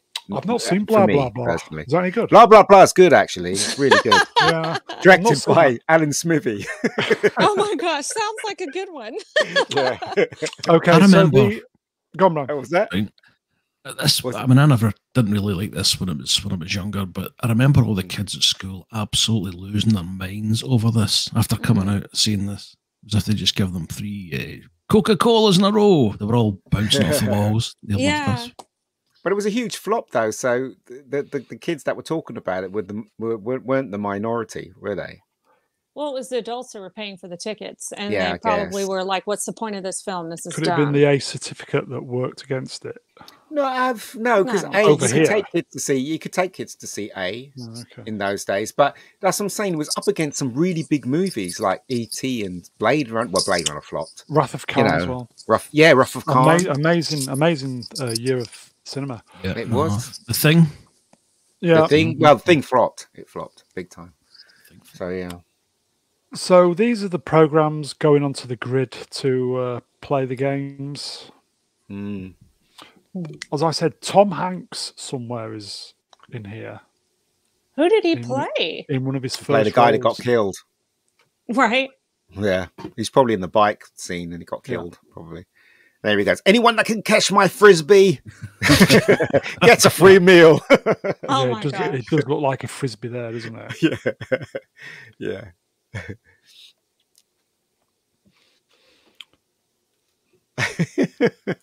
This is so silly. This film's silly. We played the video games of these. These are fucking great. I still prefer Galaxian any day of the week. Why have they got capes on? Was that cape? What was that on them? It's like a kind of a throw thing. Yeah, like a throw. Oh, right. Probably so I don't have to paint half the. Yeah, you're probably right. Yeah, that makes sense. They got tired of painting. They're like, just throw this on. So they're playing Deadly Discs. Ultimate Frisbee. Yeah, Ultimate Frisbee. Yeah. There's Tron. Whee! Well, and I don't think Flynn realizes the seriousness of his situation. It's like you're not just playing against someone, you're playing for your life. Yeah, but... Because anyone who fails gets de-resed. Yeah. That was like... what's his name? Oh, Michael... Famous British actor, singing detective. Michael Jackson? No. Gambon. That doesn't look anything like Gambon. First of all, Gambon isn't Chinese. He looks like Michael Gambon having a shit. Someone needs to get their eyes examined. Yeah, exactly. Put your glasses on, Brown. He looks like Michael Gambon having a shit. Anyway, move it on. Take Prophet's comment. What was that? Here we go. That's ridiculous. That's hilarious. Oh my god, this film is terrible. You couldn't calculate how much better Master Control would be at running Scotland than Nicola Sturgeon. Yeah. Yes. I won. I got the Woohoo! got the thing in the thing with the thing. What's the thing? What is he Flynn. wearing, for God's sakes? Jeez. Dance belt. Yeah, it does look like it, doesn't it? Get that covered up. Get that It's covered, supposed to look Jeff. like, yeah, you can see it, can't you? Wow. Are you happy with that, Rennie? No, because I don't find him attractive, number one. And number two, he's old as hell. But even when he was younger, I don't find him to be an attractive man. But you can't help but to look for it because you know those facts. Yeah. It's like, oh, well, there it is. Hello. Look at that. Those people sitting on the chairs, they couldn't even give them backs to the chairs. Look at that. Those poor people are going to backache. Well, they're programs, so programs can't get backaches. Oh, dear. This is another game, isn't it? Arena. Oh, it's a video game. Like lacrosse, but with death. That was it. Yeah. It's like, what happened to my hand? Here we go. Yeah, when the it's like a big record that needs the needle, doesn't it? Yeah, when the energy ball hits the floor, the disc disappears, and that. Yep. Yeah, Tron lacrosse. Time Profit programs don't get back pain. They don't, mate. In fact, programs don't have legs or arms or heads either. That's so, right. He just leaped up there. Yeah. That's right. So the disc has fallen and he's just about to fall, isn't he? Yep. Help me. But he's too fat. Finish the He's gonna game. fall. No. Finish the game, So he otherwise just I'll presses- finish it for you. And he goes, please, don't do it. Ah! De-rest. Big close-up with Evil Man's eye. It's quite an interesting little questionnaire from Melvin Deeply. If you Google, if you scroll up slightly, might put some life into this otherwise bland stream at the moment. What life? There's no life in the film. You get life to this stream. This one? Oh, question there at 2:02 a.m. Sorry, 12:02 a.m. Wow, that's right up And then. Terminator, the thing, Okay, Escape from New folks. York. What movie have you watched the most? This question is for everyone. What movie have I watched the most? Me? Close Encounters I've watched the most. Close Encounters. Just I was gonna enjoying the say. fact that Tron is so interesting that you have chat asking us to talk about other films. Well, that's the thing. It's like, and I hate to say this, but I feel like sometimes it's a little overkill with the amount of slides. But There's so much going on, though. That's the problem. yeah, I know, but it's a lot of Come on, we'll crash through breakdown this then. Let's go upon through breakdown. this. Yeah. Yeah. The thing is this though, as I said, right, and I don't want to break Rennie's heart because I know how much Rennie likes it, but for me, there I wasn't. like it as well. Even when I was a kid, there was nothing to talk about when I saw this film. So because it's just kind of a bit dull, really. I found anyway. Okay, then. It So got a lot of potential. So I can see why it became this cult classic because the potential that it has with the concepts that it introduces. You can really do a lot with all of it, and as has been said many times, it was very far ahead of its time. It does come at that intersect of the origins of computer and video games, and once you get into that and you start asking questions about what else you could have seen on the screen, that breeds. I think Tron does have quite a few sort of associated tie-in novels and things like that. So there is a lot of lore that's been built around it and stories that have been based on the concepts introduced in the film. So I don't mean to come across as completely negative about it because I do appreciate exactly how profound and revolutionary the idea and the concept of it was. I think the problem is though it took other people to go away and say, well, this was a really good concept, sure, but it does actually need to be filled with characters with the first place and stories with the second place. So you can see why it creates this sort of this cult idea around it. And I think I'm sure some people have done some really good work. I think Legacy has some really, it does have many more redeeming features than this, and it does take some of the concepts further than this film does. But of course, it wouldn't exist without it. But it's just, yeah, it's once you get past the ideas, what is there to talk about? Yeah, do you think because this film looks so pretty that, as Ian's saying that it's basically a boring film, do you think people kind of get taken in by how pretty it looks and kind of forget, well, there's actually quite a boring film underneath? What do you think? It is. It's the same concept as 2001. I remember the first time I was at, I've said this story before, and I was at college and everybody was like, 2001's really great. It's amazing. It has this feeling and all that rubbish. And I'm like, it was boring as hell. You know, oh, but what about this and what about that? 2001. Yeah. But it's the same thing in this movie. The best bit about this movie is this bit with the bikes, which I sat up and I thought was really exciting. Yeah. But the rest of it was just dull. And like, especially this scene where they were chasing them, right? It had that horrible computer music. And it didn't, you know, music's so important to films, right? Yeah. I swear to you guys, if you took the sound off E.T., the bike chase of E.T., the bike chase becomes slow. But once you add the John Williams soundtrack to the bike chase, it moves a lot faster. The same thing with this, when they were chasing those bikes, the music was really crap and it didn't put any energy into the scene. Yeah, that's true. I mean. It does have a bad score. We actually, we did that. There was a music tech back in GCSE. I think, well, we were sort of supposed to be discussing what role music plays in film. And the sort of the example scene is the chase on horseback in Planet of the Apes. And Planet of the Apes has a pretty good soundtrack. I replaced that with the Benny Hill theme, just as an example. Oh my And gosh. the entire nature, character, feel, import, everything about that scene is entirely transformed because the accompanying soundtrack just wrecks it if you add Benny Hill to that.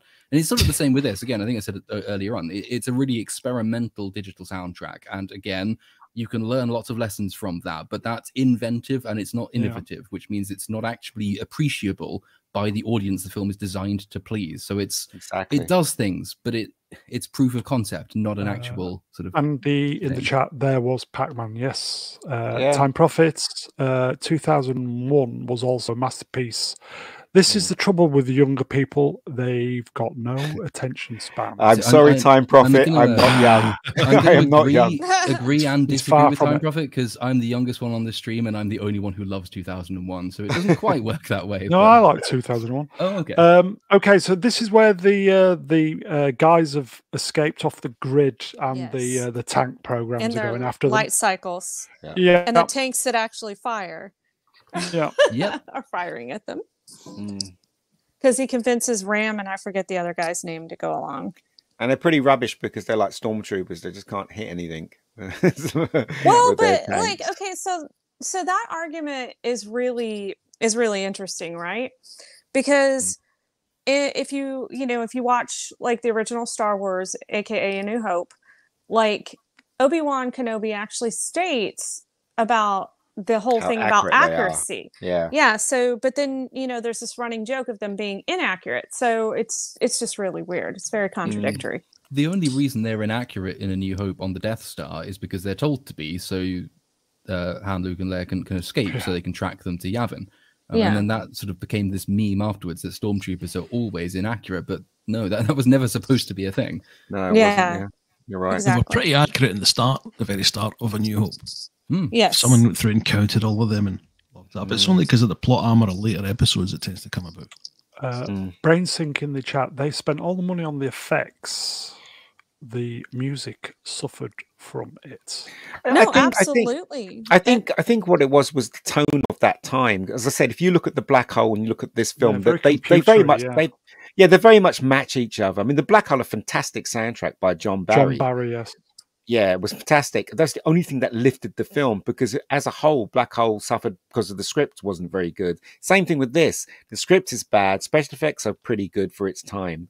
The music let it down. But if the music had saved it, it would have been a different story. Like for instance, with Legacy, you have Daft Punk doing the soundtrack and the score, and it's a very memorable movie, in my opinion. Now I know you're not going to agree with that, but I'm pretty sure Lost Court will agree on that.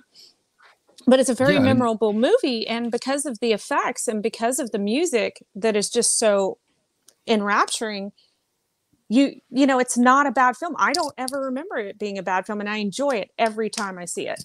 Yeah, and I mean, even I think, you know, you can not like. I quite like Legacy as not as a, you know, an especially kind of profound or thoughtful or well written film, but I enjoy watching Legacy, and one of the reasons for that is that, I mean, Daft Punk said that they did take inspiration from Wendy Carlos, and you can see why they would have done that, especially back in the 80s, given their sort of pioneering work in electronic music. But they actually were way more conventional in the soundtrack for Legacy than Wendy Carlos was in this. They understood the idea that music is supposed to convey emotion, and that emotion can coincide with the emotion the characters are feeling or the impact of a particular scene. And Legacy immediately feels more human and more emotionally impactful than this one, precisely because it has a accompanying soundtrack which emphasizes the emotion of it. The problem, I think, you know, like I think we've said, this film would have been, I think, a lot better had it had a more conventional soundtrack. The problem with it lacking anything like that is that it makes the entire thing this kind of emotionally deracinated idea that there's no you don't really care about the characters involved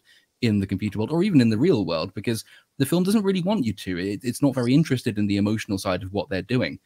Even in the scene when Ram dies and sacrifices himself, you're still just watching it and thinking, I think we're coming to that later, you just watch it and you think, oh, that's kind of just a thing that's happening. The soundtrack doesn't tell you that that's severe. None of the acting does. It's a little bit of a, I mean, deracinated is probably the word for it. It's quite a flat film emotionally, and you could have fixed a lot of that with the soundtrack.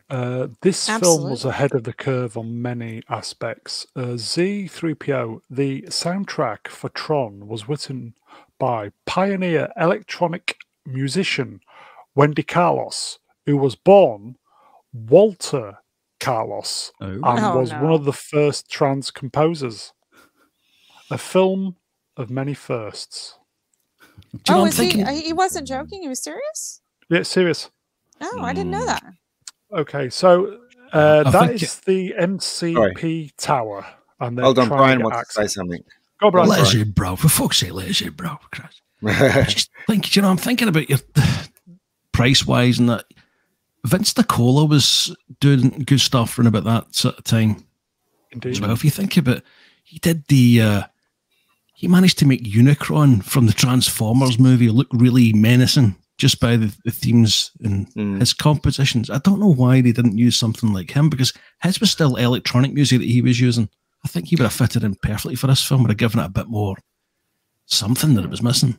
Do you know what's interesting, Brian, is that because this film's a computer film, some dumb idiot said, why don't we have some computer music? It's just like when you see the trailers for black films with cast dominated by black people, they have to play a rap tune over it. It makes no sense to me. You know, if it was a Woody Allen film, they don't play something from the Jewish, you know, orchestra, do they? They don't play anything. It doesn't make any sense to me why that kind of thought it covers Hollywood. And I think if they were Star Wars, sorry, go ahead. If they were going to go down that route, I think DiCola would have been the guy to do it, to give it that. More of a spirit. Big Daddy in the chat, hello, Big Daddy. Wendy Carlos won a Grammy for the score, and Robert Moog and Wendy Carlos won a Grammy for electronic music innovation. Innovation, yeah. Well, good on them. They didn't do a very good job on this film, though. That's all I can say. Time Prophet, his wife has got a Moog. Ooh. So this is where the escape programs are drinking from. It's just basically a power reservoir, isn't it? Yeah, the sparkling pool. Looks like water to me, but hey. Yeah. The tank programs are still after. Well, they get some backs on their chairs, don't they? There, so you know, there you go. So, back on the cycles. Tanks. It's a tank. And they've been lock and loaded.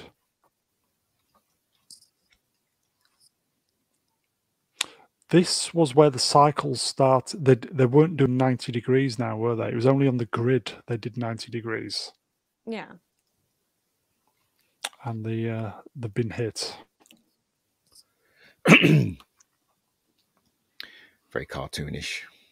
Yeah. Yeah.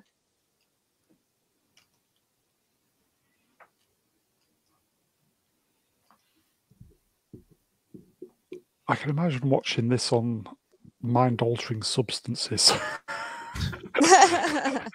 Would be very good. I don't know what you mean. Have you never watched this? I thought this might have been one of the first films you would have watched on the No, gear. unfortunately, one of those that I haven't, mate. Still, I was I saw this young, in the cinema, as I said. young and innocent back then. Yeah, I saw it in the cinema. I was so bored. Much like this. I still think the composition of the shots is so well done. They're not actually. I don't think they are. But I mean, personally, I don't think they are. But because they had to remember, right? I remember Donald was saying to me they had to deal with so much. I mean, Disney wanted to close them down at one point because they were so far behind, and and the technology wasn't there and stuff like that. He told me a lot of stuff about this film. I think he was slightly drunk when he was telling me as well. So, so he was telling me a lot of things he shouldn't have done. But yeah, I mean, they did have a lot of trouble making this film. That's persuade that. Sorry, go ahead. Sorry. No, I was just going to say Big Daddy has a really good comment. That's the one. Big Daddy, Daft Punk and Joseph Trapanese won Grammys. I think it is. Won Grammys for the score for Tron Legacy. The song Adagio for Tron was Daft Punk's Not. I remember. That's the reason why I went to see Tron Legacies, because what's her name was in it? Olivia Thingy was in it. Yeah, because I really liked her in House. I thought she looks gorgeous in House, and I went to see that because of that. My friend dragged me to see it as well. It's like, let's go and see Tron. Like, do we have to? Prince Inc. I work in CG, and the graphics from that time was way ahead on anything ever seen before. Yeah. But the thing is, though, what you don't realize is that a lot of it wasn't computer graphics. A lot of it. So the stuff like the tanks and the bike and stuff like for instance, this scene here, none of this is computer graphics. That's all black and white, hand painted on their things and stuff like that. And they're actually in a studio, a black studio. So, but it's kind of cool that they. Yeah, it is cool. I'm like not saying That's it creative. isn't. Yeah, I'm not saying it isn't. This is where Ram, who was injured, is going to de-res, isn't he? Yeah. He was a bit of a pain in the arse anyway. Smart ass. We're just saying things like that, like you think that all of that was done by computer, but majority of it wasn't. That's what I'm saying. People make the mistake that all of it was done by computer, but it wasn't. So. Here you go, Andy. I'm a 56-year-old and very much remember that, but Tron does nothing for me. I'm with you, Andy. I'm with you, Andy Mouse. Is it a Marmite film, folks? You either love it or hate it. I think so. That's just me, though. Yeah, I'm kind of thinking that it is now. I generally thought everybody liked Tron. But, I was expecting to come on this and be sacrilegious, but saying I didn't particularly like it, to be honest. But it seems to be a bit of a 50-50 split, doesn't it? Yeah. But as I said, if we came on here every week and said, "Oh, this is amazing," blah blah blah, it would just sound like a bunch of ass kissers. Yeah. And we'll win a bag of dicks for being an ass kisser as well. No. You only get a bag of dicks if you don't see things my way. I think that's fair.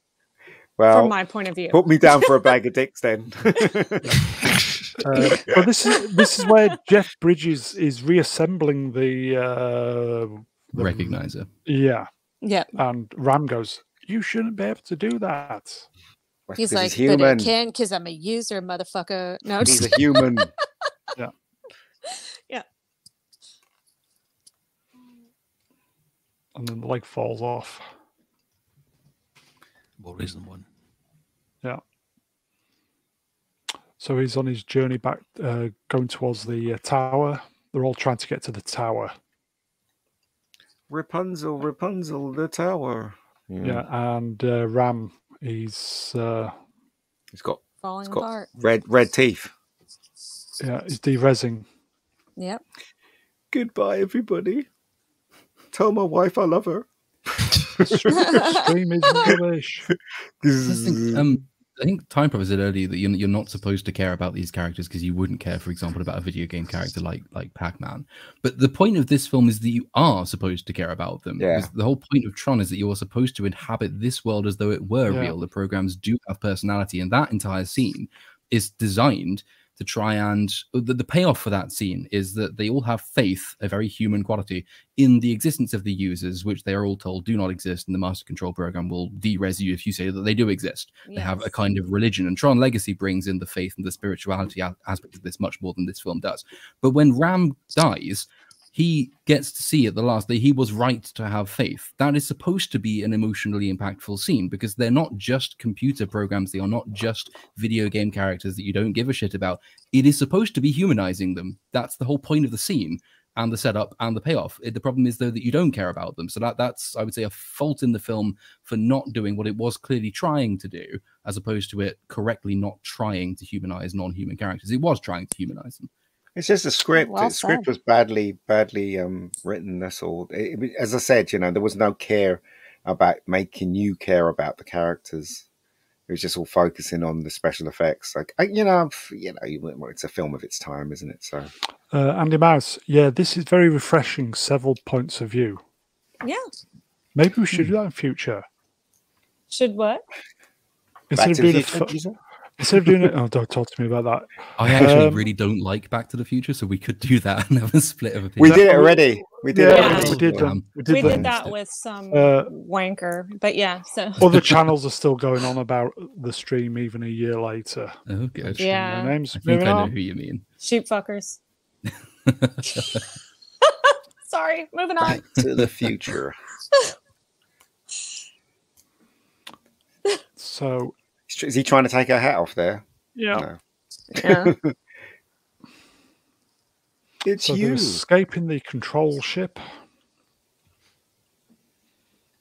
I want to see the internet history deleting program.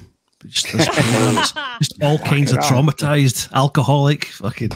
Not even the deleting program. I want to see the memory bank that stores all of the internet history, because that would just be.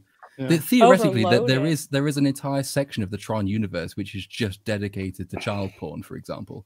Oh, the things you can do on the internet. BrainSync, despite the poor soundtrack and the simple plots, I still enjoy it for what it is. Yeah, I do as well, mate. Same here. Respect to you, mate. Respect. Time Prophet, I'm fed up with Back to the Future. We all are, mate. Yeah, it's played out.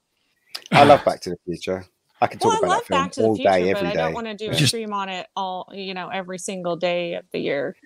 People do. Well, Lord Cord, if you're gonna do a Back to the Future on your channel, get me on. I love to do that. I love to talk about that. I love Back to the Future. Just don't mention the colour fucking van, for God's sake. Yeah. Time Prophet, I used to like Back to the Future.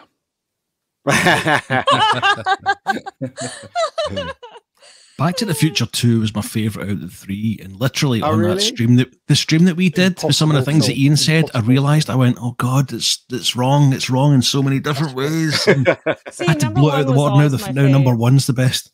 Sorry, Rennie. Number 1 was always my fave. Yeah, same 2 there. second fave, and 3, like, they literally go in the order of how I like the movies. It's kind of funny. This is downtown control room center thing. What the hell? I'm now just what he said. Expanding on the possibilities, there is an area of Tron where all the digital versions of Al Qaeda jihadists hang out and plot their attacks. My God. Where Brown's got all. Never mind.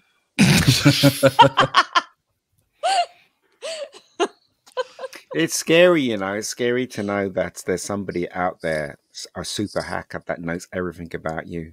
You know what I mean? It's very scary. All the porn you've watched, everything that you've done on the internet, it's very scary that they can turn that against you by anytime they want. I'm pretty sure the government's got everything about us as well. That doesn't bother me too much, but what I think is maybe in centuries to come, they do one of these "Who do you think you are" programs, and they go back and say, "Oh, your great grandfather ordered a fleshlight in 2015." Oh, fuck. Yeah. Congratulations, Brown. Thank you. Oh, hello. What's that face for then? Tron has internet lost search history. Jeff Bridges has lost control of his ship. It's all over the place, isn't it, on this one? Or lost control of something. Yeah. You know how big his dick is, so You can't help but to look at it, can you? Well, he had it covered, didn't he? There you go. Oh no, he hasn't got it covered there. Oh no, he has got it covered. Andy says, "Cum face." Oh dear. Oh dear. Right, so we're getting towards the tower now. Ooh. Isn't that some Jedi Masters in the background there? The hoodie people, like hoodie people. Oh, folks standing about. Mm. I hated David Warren on this film. Did you? That's testament how good he was. Sorry, Ian. I'm just saying. Did you pull this off the Blu-ray, Ian? Yes. Oh, right. What's he touching his tits for? What's going on there? He's assaulted one of the programs, so he's taking he changes his power. color, doesn't he? Yeah. Oh, I see. So he goes blue to red, and then he blends in. Yeah. I see. Okay. When they derez, yeah. Because that's what Master Control Program was doing. Every time he derez somebody, is he would take their essence and their whatever they could do, their function, and he would steal it for himself. I was genuinely impressed how good this looks on the Blu-ray version. Yeah, I mean, it looks pretty good. Pirated video from back in the day. VHS. Yeah. Yeah. Although that looks a little bit sus, but that's terrible by today's standards, obviously. So they're climbing up the towards the tower to get to the access portal, so they can speak to the users. Spider-Man. Yeah, this is where I think this is where Tron is pegging the. I left that one in on purpose. Mm.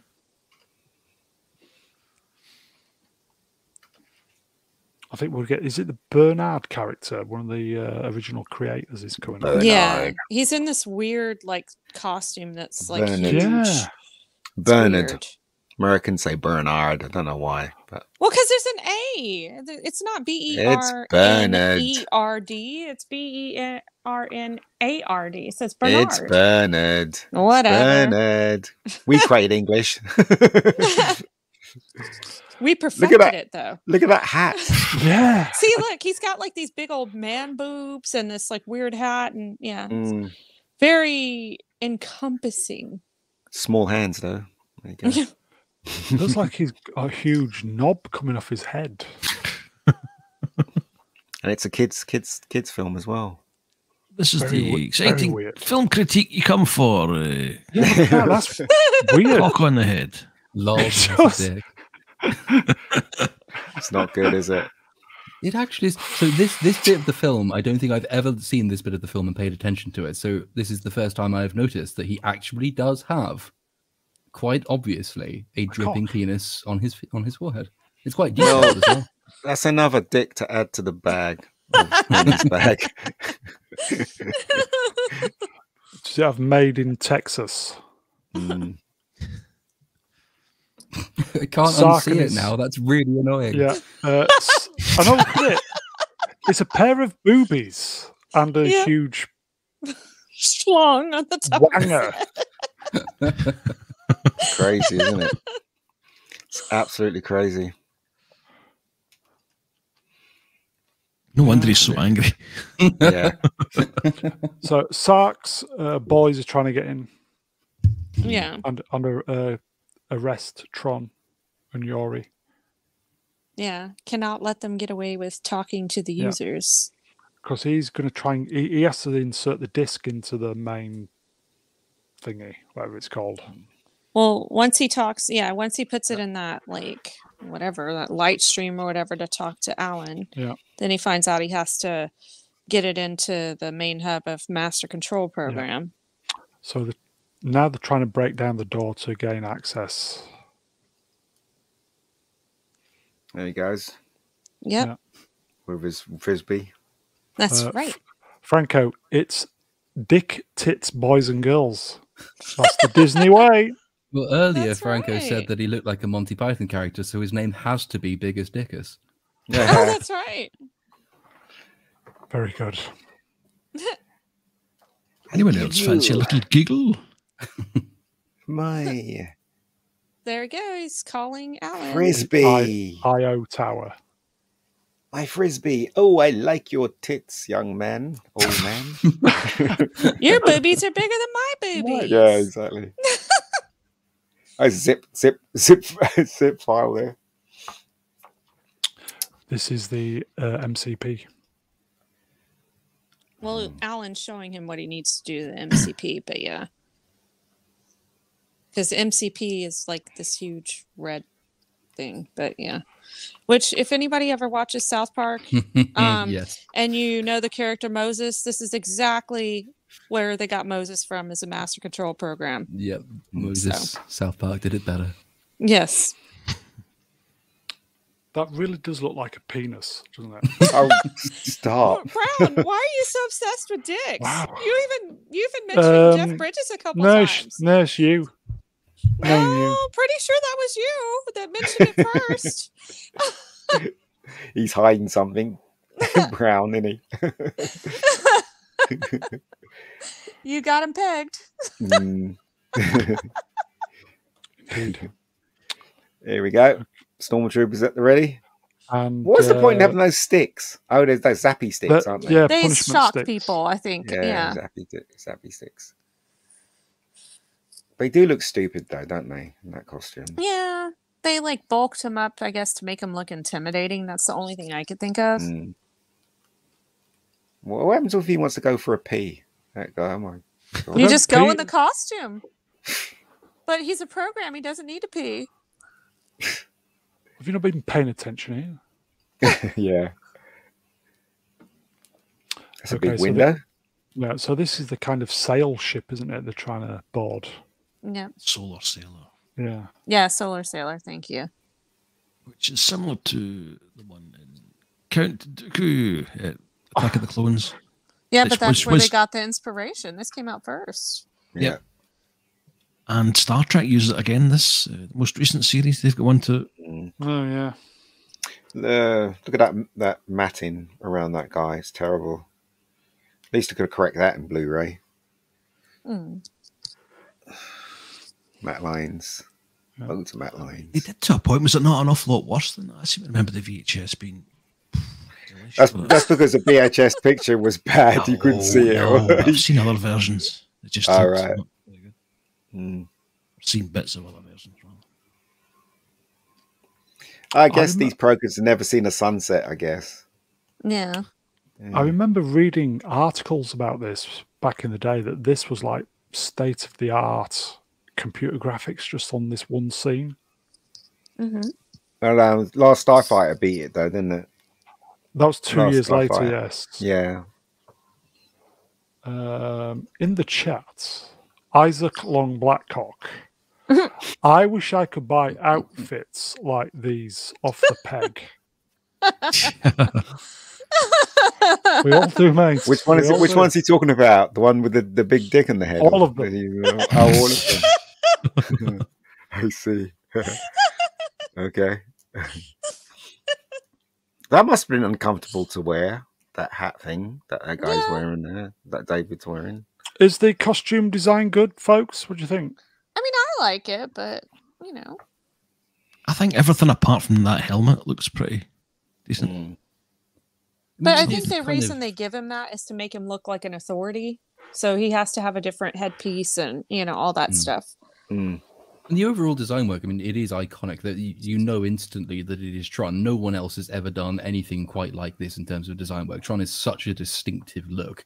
And I think they've skimped on some of the outfits. I mean, the guards' outfits just look like they bought bog standard American football armor and then put some polystyrene on it. But it's still the overall look and the overall design of it. Yeah, that is it's utterly unique. You can't fault it for that. So in some ways, it's like Blade Runner. Blade Runner had a look that everybody copied straight after the film. Same thing with this as well. So yeah. And Ian, you said it was all shot in black and white. Apparently so. And colorized after. That's right. That's what it looks like. You really can tell, like, especially on the Blu-ray, that's what they did. Yeah, so everything they shot was in black and white, and then they came in and they hand painted the stuff on the costume, so all the red and stuff like that. I think the background shot there is done by a computer, but a lot of it wasn't done by a computer. As I said, a lot of people is under the impression that majority of this section of the film was done by computer, but a lot of it wasn't, because the technology wasn't there to do it. So just the suits. Sorry, the suits kind of reflective or something? Was it no, the same as the lightsabers in Star Wars? No, it wasn't. That was the thing. They had to add the light, so that's all hand painted. Like animation. So I remember Superman did it really well. They had the reflected material for that Krypton. 3M stuff. Yeah, where they that was pretty cool. But they didn't do that for UV this. light at it, and it was like a prismatic effect. Yeah, just the way you see some of the shading changing. You see it later at one point, and then it fades away. It makes me think there was another thing that people don't realize is that the animators at Disney, they were threatened by this film because they didn't like the idea that their jobs would all disappear. Because of the computer graphics. So a lot of them didn't want to work on this film, but they got enough people working. In fact, I think a lot of people walked out of it halfway through because they felt threatened. So isn't that weird? Because now everything's mostly done by computer, isn't it? Yeah, because they don't have a hand, drawn animation department anymore. Time Prophet in Automan, it was done using a matte off the suit. Yeah. Yeah. I think they shone light at it, and they used a camera angle or a lens that it broke the light up something at a funny angle, so it reflected back. Do you ever see those things on YouTube? Because there's a lot they can do with cameras that you don't realize. I saw something on YouTube where a helicopter was just flying and the rotor blades weren't moving because they shot it at such a speed that it looks like the rotor blades are not moving. So it's really weird. It just floats across the sky. All right. You ever see those videos? I've seen some in news reports. I've seen that when it goes to certain angles. Looks like it's static, floating. Strange. Yeah. In the chat, and I will agree with this. On Disney, there's a documentary series about industrial light and magic. That's a must-watch for everybody at the moment. I just think the tone is wrong in this. I mean, imagine if George Lucas came up with this idea and he wanted to do the serial, the old 40s and 50s serial on this. Probably wouldn't have been a faster movie. I just think the whole tone was wrong on this one. But anyway, it's just me. Can you imagine how quickly this would have been made nowadays? Yeah, to this level? By a student at college. Yeah, and it probably would have looked better. Yeah. Well, the Corridor crew redid the bike chase, didn't they? Yeah, they redid it. It kind of looks slightly better, but this is where the MCP is. Is he going to give some power to? Yes, he's going to transfer all of his knowledge and power into Sark. Yeah, and Sark will become more powerful. You now have all my knowledge. There's Flynn hanging off the edge of the ship when he was fighting the guards. Still got his red power, and then Tron touches him. And makes him blue again. Not sexually. No, makes him blue, so he's really depressed. Yeah, he's no longer angry. He's just sad. Exactly. Oh, so it was the very first film to do what is it? Virtual reality, wasn't it? Apparently, yeah, pretty much. So, at the moment, Flynn is a far left supporter, Labour, and now he's conservative. You're here all night, aren't you, Ian? No, I'm here all week. Not just tonight. A week. Yeah, I'm here all week. Oh, she's touching him. Oh dear, what's going on there? Yeah, he winds up kissing Yori. That was strange. She get cut twice. It was awkward. Why? It's very awkward because she looks just like his ex because she's her program. So he figured he might as well make a move because it doesn't really count in the digital world. That's what I always took it as. You just delete that one, like your internet history. Yeah, exactly. This is where one of the programs is telling Sark what to do, and he doesn't like it, does he? Nope. So meanwhile, back on the solar sail, we see the spiders. Weird. That's right. This bit was kind of odd. Yeah, very weird. Yeah. I remember playing the video game with these. Yeah. I've probably seen the film 6 or 7 times in my life, and I do not remember this scene at all. It's a really, it doesn't really do a whole lot. You just get to see them, and then that's it. You know, very cartoonish. Yes, not a good effect. Oh, so these are the old programs. They're going to be de-resed, aren't they, and absorbed by the deleted master control. Yeah. But they don't win because there was a second movie. So they're going. They're taking the light beam to the. My God, they're taking so long to actually do something, aren't they? Ugh. Yeah. Oh, Pentagon. Yeah. So, is it the Eradicators are attacking the barge ship? Replicators. Yeah. No, recognizers. That's the one. Recognizers. Something beginning. One of those. Yeah. Somebody says something, and I'm just like, yeah, that sounds right.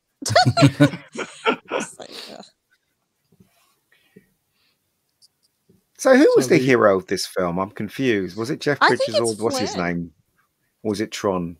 No, well, Tron was like basically like, I guess like a good supporting hero, like a helper. But I think Flynn was supposed to be the ultimate hero in the movie.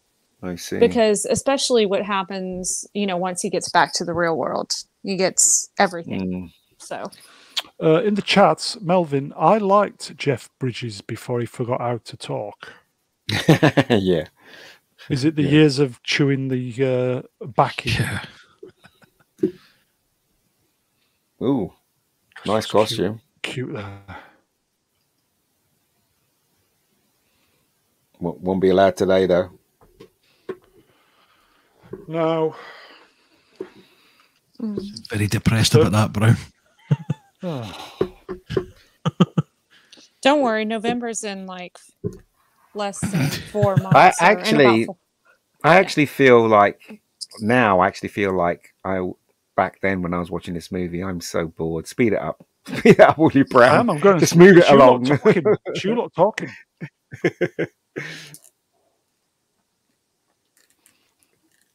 Okay, so we're going. Where are we going now? We're back to the torture area. Yep. Got to find and break into the master control program room. Yeah. And kill that mofo. Tron.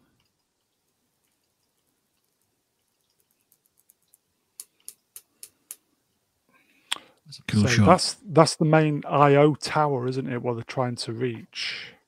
Mm-hmm. Just the thing in chat, Isaac Long Blackcock, who still has the best name of ever, asks if the actor who played Ram was a champion Frisbee player. I don't think he was, but they did bring in a champion Frisbee player for some of the ultimate Frisbee shots. So it wasn't the actor, but they did have one on set. I didn't know that. These are where the old programs are going to be absorbed.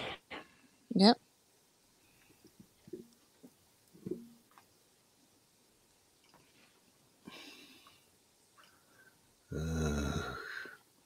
You enjoying this, Ian?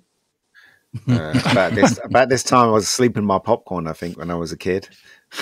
Oh, see, there he goes. He's going to kiss her, which is weird. Kiss her, why don't you? Kiss her. Yeah. It's a bit late for some emotional investment. Yeah, exactly. Tactile. Was that needed? I don't think that was needed, really. What, kissing her? Yeah, the kissing. No, it was weird. Listen, if this was made today, Jeff Bridges' character would have been killed and the woman would have saved the day. So there you go. Of course. It might have mean something if her user had actually passed away or something. This was him just saying goodbye, almost like the very last goodbye. That might have worked. Yeah. Nearly. Andy. Yeah, exactly. We're getting there, mate. We're getting there. It's Moses. And there he is. Yeah, there Moses. he is. No. I What can't is it remember. that he wants inside his macaroni pictures? That's what they need. That's right. I would like I more can't remember. Did macaroni the computer, pictures. did the bad guy go, no, at the end of this film? No? I think he might. He does make a noise when he gets. Yeah, I don't remember him saying no exactly, but I just remember him kind of moaning, like, you know, but you're wrong. This is where Tron is having the final battle with Sark, isn't he, to try and gain access to the I/O port. And Tron's just too good for him. Yeah. Meanwhile, the programs are getting absorbed. Yeah, he needs to be more and more powerful. So Felt a little bit like Logan's Run, this. Also, it reminds me a lot of iRobot as well. My logic is what is it? I can't remember what she was saying at the ending. Kind of reminds me of that, 'cause she was trying to suck everything in. Yeah. Same thing with this as well. My logic is undeniable. That's what she was saying. That's what she was saying. So here we go, Tron. And that's it. He's got him. Yep. Bye-bye, Sark. Not yet. He actually zapped his head. Just cut his head off. Cut his head off, didn't he? Oh, I thought you said he sucked his head. I'm sorry. No. That's the other one. It's the other fella. In the chat, Isaac Long Blackcock, I was only chatting about this movie in the pub earlier. Very prophetic, can never say that word, and similar to the Matrix, where they escape from the grid on the bikes. I'm assuming you don't mean Matrix 4. Yeah, but the thing is, though, Matrix doesn't exist anymore because of that stupid film they brought out. Was it Resurrections? Now, all of it was a joke, and it was a computer game. It wasn't real. Did you see all of that then, Ian? Unfortunately, yes, I saw it in the cinema. Anyone Keith else? dragged me to it. Yeah, Terrible I did. movie. I think I did my first ever live stream after watching that, just to complain about how utterly shit it was. I turned it off after 25 minutes, so I'm okay. Brian, did you see it? Yeah, well, I managed to get through the whole lot, but I couldn't believe what I was watching. Have you? No, I haven't watched any of the Matrix movies. I don't like Keanu Reeves. What? I thought everyone liked Keanu Reeves. He can't act, but apparently he's a nice That's why I didn't watch him. Actors before. Still didn't stop Daisy, did it? No, it didn't, did it? Tron is throwing poor old Daisy, Daisy gifs. Poor old Daisy. Tron is throwing his disc into the MCP. Bye-bye. All your power is mine. Oh dear. And then it becomes Land of the Giants. Comes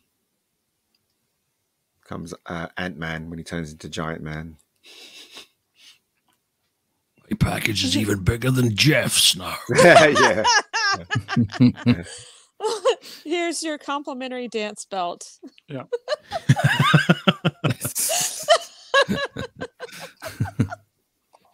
Here we go. The ship is still going towards the tower.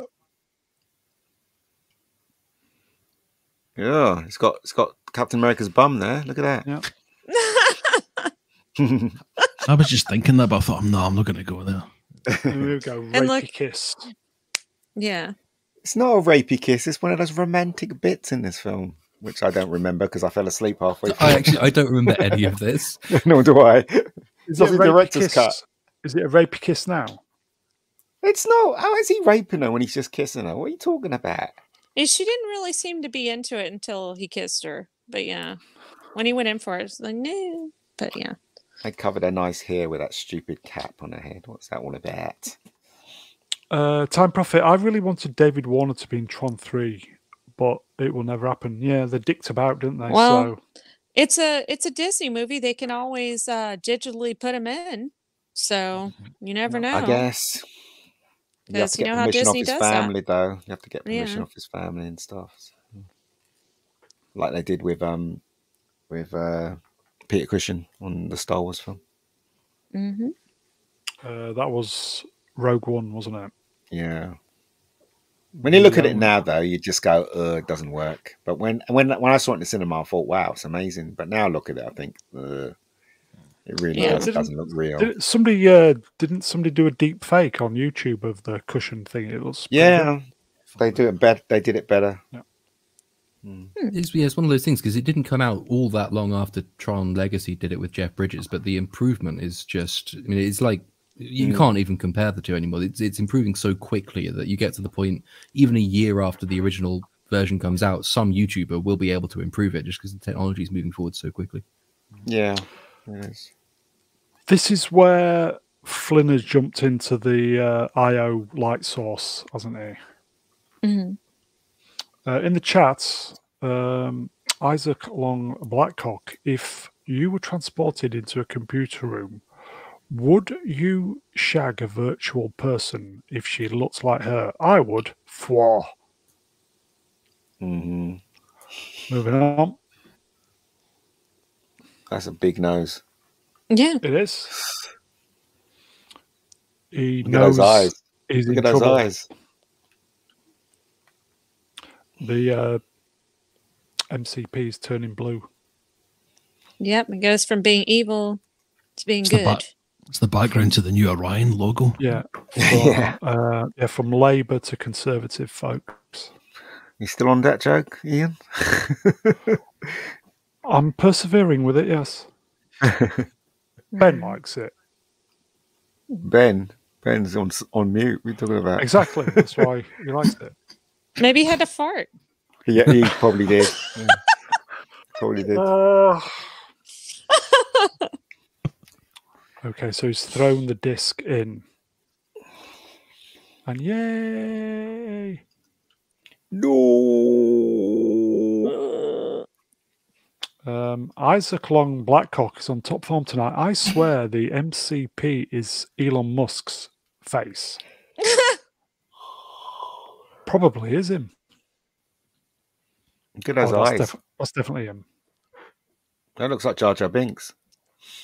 That shot, doesn't it? Jar Jar Binks' eyes. Time Prophet, isn't it Democrats to Republicans for Renier?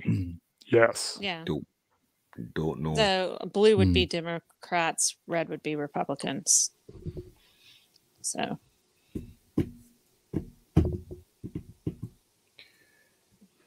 He's dying. He's been neutralized. And this is the MCP, isn't it? The old geezer. Yep. Oh, thank God it's coming to the end. And then he just kind of fades away into the darkness. Much like the stream. At least he's got a dick on his head.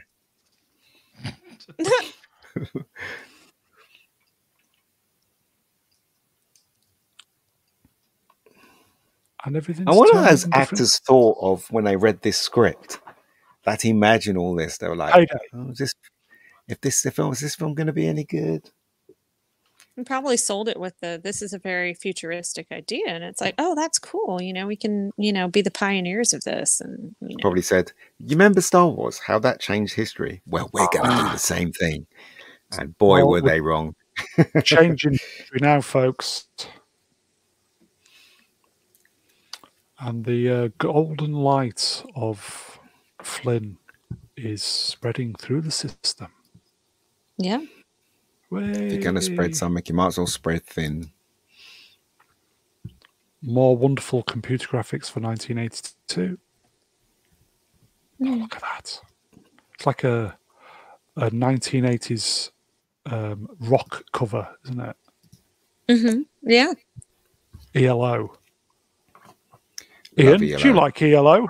Oh, I love ELO. Freaking awesome.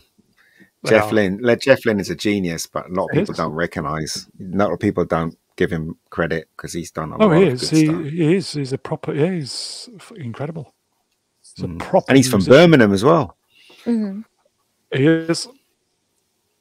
Ooh, he looks like somebody stepped on his foot there, doesn't it? He looks weird. It's like, ow. Yeah. So this is where is it Yori kisses Tron now? So she's getting it about. She's the ho program or program ho. Yeah. And I think we're going back into the real world. Yeah. Oh, look at that. Where all the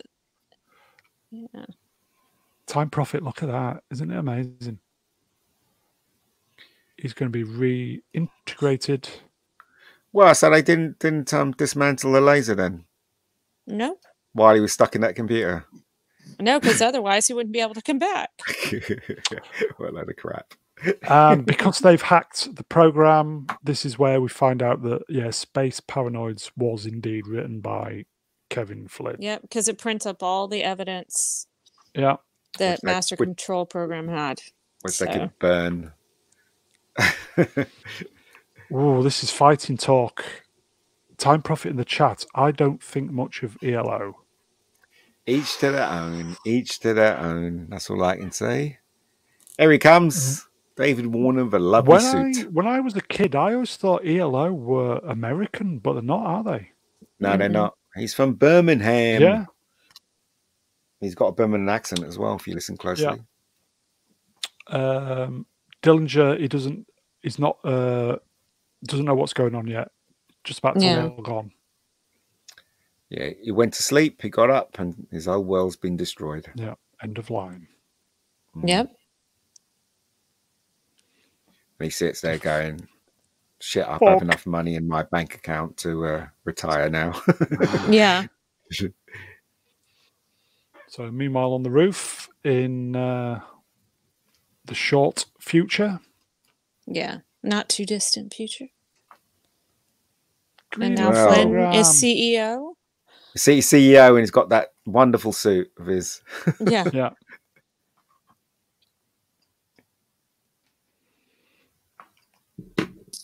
And there we go. I think that's it. Thank Christ for that. I liked this film. Liked being the operative word. So, okay, so we've got about 9 minutes. So we'll go through the panel thoughts on the film. So we'll start off with Lord Chord. Your thoughts and feelings then, my friend. I don't have any thoughts about this film. Just, everything that you need to say about this film, I think, was probably said at the introduction. It is technically ambitious. It paves a new way for CGI. It is the origin for much modern cinema. And on a technical level, the work that it did was revolutionary. Beyond that, there is nothing to say. It doesn't really have a story. It doesn't have any characters that I would recognize as such. It's emotionally empty. And despite only being 90 minutes long, it just the last few slides, well, roughly the last 10th at least of the film. Yeah, I've seen the film several times. I did not remember any of that happening. Tron is one of those things that always fills me with this powerful need to do something else than watch the film. And so once you get past the technical aspect of it, it's just, that's it. My thoughts stop. End of line. Nice. You were going to say that. Brian? Yes. Hello. It's not one of my favourites. Having finally sat down for once and watched the entire thing from start to finish. Was this the first viewing for you? Certainly the first from start to finish. It's one of these films that you've seen little bits here and there, never actually seen it all in the one go. But tonight I managed to get it done pretty much in the one go. I'm guessing you saw clips from, Disney Time on Sundays. That's when you saw the clips of this film. I only really remember it at school, watching I think there was different classes, we get different videos. I think we might have got The Empire Strikes Back or something, and some other class got this, and they were happier for some reason, purely because it was the newer film. But having watched the whole thing, it wasn't much better than the bits that I remembered together. I think the technology for the time was obviously pretty incredible, and I think there's an awful lot of nice shots in it, although it is inconsistent between those shots. Some of them just look like cartoons, other bits just look really good. The script isn't great. I think the story is very, very rough, but it's reasonable. The soundtrack for me was probably the worst thing at the lot. I thought it was awful and deserved, because of the tech they put into it and the time and effort, I think it deserved something slightly better. And I think that would have helped it big time. So groundbreaking, pretty visuals, but not really an awful lot more to write home about. Okay, before I forget, because I'm out of practice doing these Saturday nights, this is for the chat. Marks out of 10 for this film. I know some of the guys like it, some don't, so it'll be interesting to see the guys. So marks out of 10. I will start with... So you don't want to hear the rest of our closing thoughts then? Bear with me. Okay. 7. So, Rennie, your thoughts? I will give it about a 7 as well. I don't hate the movie. Yes, there are some good points brought up about it, but it is what it is. It was made in the 80s. I still think that they had some decent acting. Yeah, the script could have been better. And I think, honestly, if it had a better score to give it that extra emotionality, it would have made it a better movie. Does that make it a crappy movie? Not in my opinion, it doesn't. But, to each their own. But, yeah, without Tron, we never would have gotten Tron Legacy. And I absolutely adore Tron Legacy. And the video game? No, the movie. So, yeah, I absolutely love Tron Legacy. I think it's one of the best sequels that I've ever seen personally. But yeah, couldn't have had it without this. And yeah, there's a lot of flaws, but what movie doesn't have them? So, hey, if you don't like it, more power to you. But, I'm still going to like it. It doesn't matter if you do or not. So, yeah, that's just me. That's how I feel about it. But yeah. As I said, I'd never realised this. I just naturally assumed everybody liked Tron. I'm genuinely surprised that some people don't. Ian, thoughts? If you're still awake. No, I mean, everything that the Lord called and the Lord and the lad. And Brian has said is my thoughts exactly. Yeah. I really think it's, I really think it's a very flawed movie, and it all starts with the script. It doesn't matter how much imagination you stick on there or how much effects you stick in there. If the script doesn't work, then the whole thing falls. It's like a house of cards. It fell. And that's my opinion. I mean, even when I was a kid, I didn't want any. I remember when I came out of the film, I couldn't tell you what each scene was or what happened in the scene. I instantly forgot about it. And then I saw it on, I think it was on VHS, and then it was the same thoughts. And then recently I saw it, 5 years ago? And then I met, then I met up with David, and he was telling me about it and stuff. And some of the things clicked into place, why it was made that way or why the tone was like that. But he was saying to me he doesn't care because when they show it on TV, he gets residuals, and and when they made the sequel, he got like a huge pay packet. Do you know what I mean? So he didn't really care. Yeah, when they made the sequel, he got paid a lot of money. Tron 3 in production end of this year. Yeah, I'm not surprised if he's gonna get wads for that as well. So Disney dicked about for 10 years, and then literally the week David Warner dies, they decide they want to make number 3. So, shall we just go through some of the? So I would give it a 2 out of 10. Okay. 2. Yeah. Time Profit. Yeah, as I said, it is obviously a Marmite movie. Time Profit 10. Isaac 8. As I said, me was 7. I gave it a 7. -2. Andy, -2. Oh dear. We don't do minuses, but you're a moderator, mate, so we'll give you the perk. Brain, I keep saying Brian. 9. MC 6. Franco 7.5. Oh, 7.5. Edge, hello Edge, 9. The Mighty Melvin, 5. That's properly sitting on the fence. 5 out of 10. Is that it? Is all? Marks? What about Brian and Lost Chord? I don't think they gave another score. Wookie 5. Brian, marks. This is. I'm torn over what marks I would give this because on one hand you've got the terrific performance and visuals and tech, and on the other hand you've got how much I absolutely hated the story. Tough one, isn't it? Do you know what? I'm gonna have to. I'll be sick, but I'm gonna have to say 8. Believe it or not, purely because of the pioneering tech and what it's led to in other ways. So it's killing me to say that, but I'm going to give it. And it's still better than The Last Jedi. Lord? Yes. I almost feel that you have to separate out the concept and the delivery. Like conceptually and on the technical level, it's probably a 9 just because of the amount of ground that was broken with it. Yeah. But again, you can't sell a proposition based on theory and concept. A concept and delivery are very different things.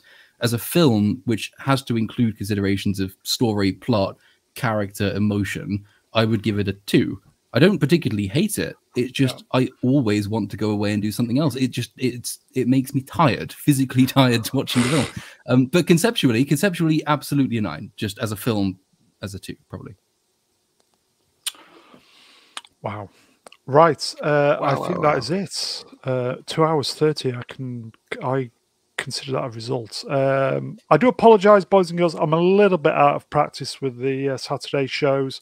Hopefully we'll get back into the swing before not too long. So, chat, you're wonderful. Always bringing your A game. Always great to see you giving us your input. We're back tomorrow with the more usual musing stuff and the Twitter shit and all that stuff. So be good to see you tomorrow. I will thank the guests from the bottom of my screen. Ian, thank you. No worries. I know it was an ordeal, but I appreciate it, mate. Rennie, thank you.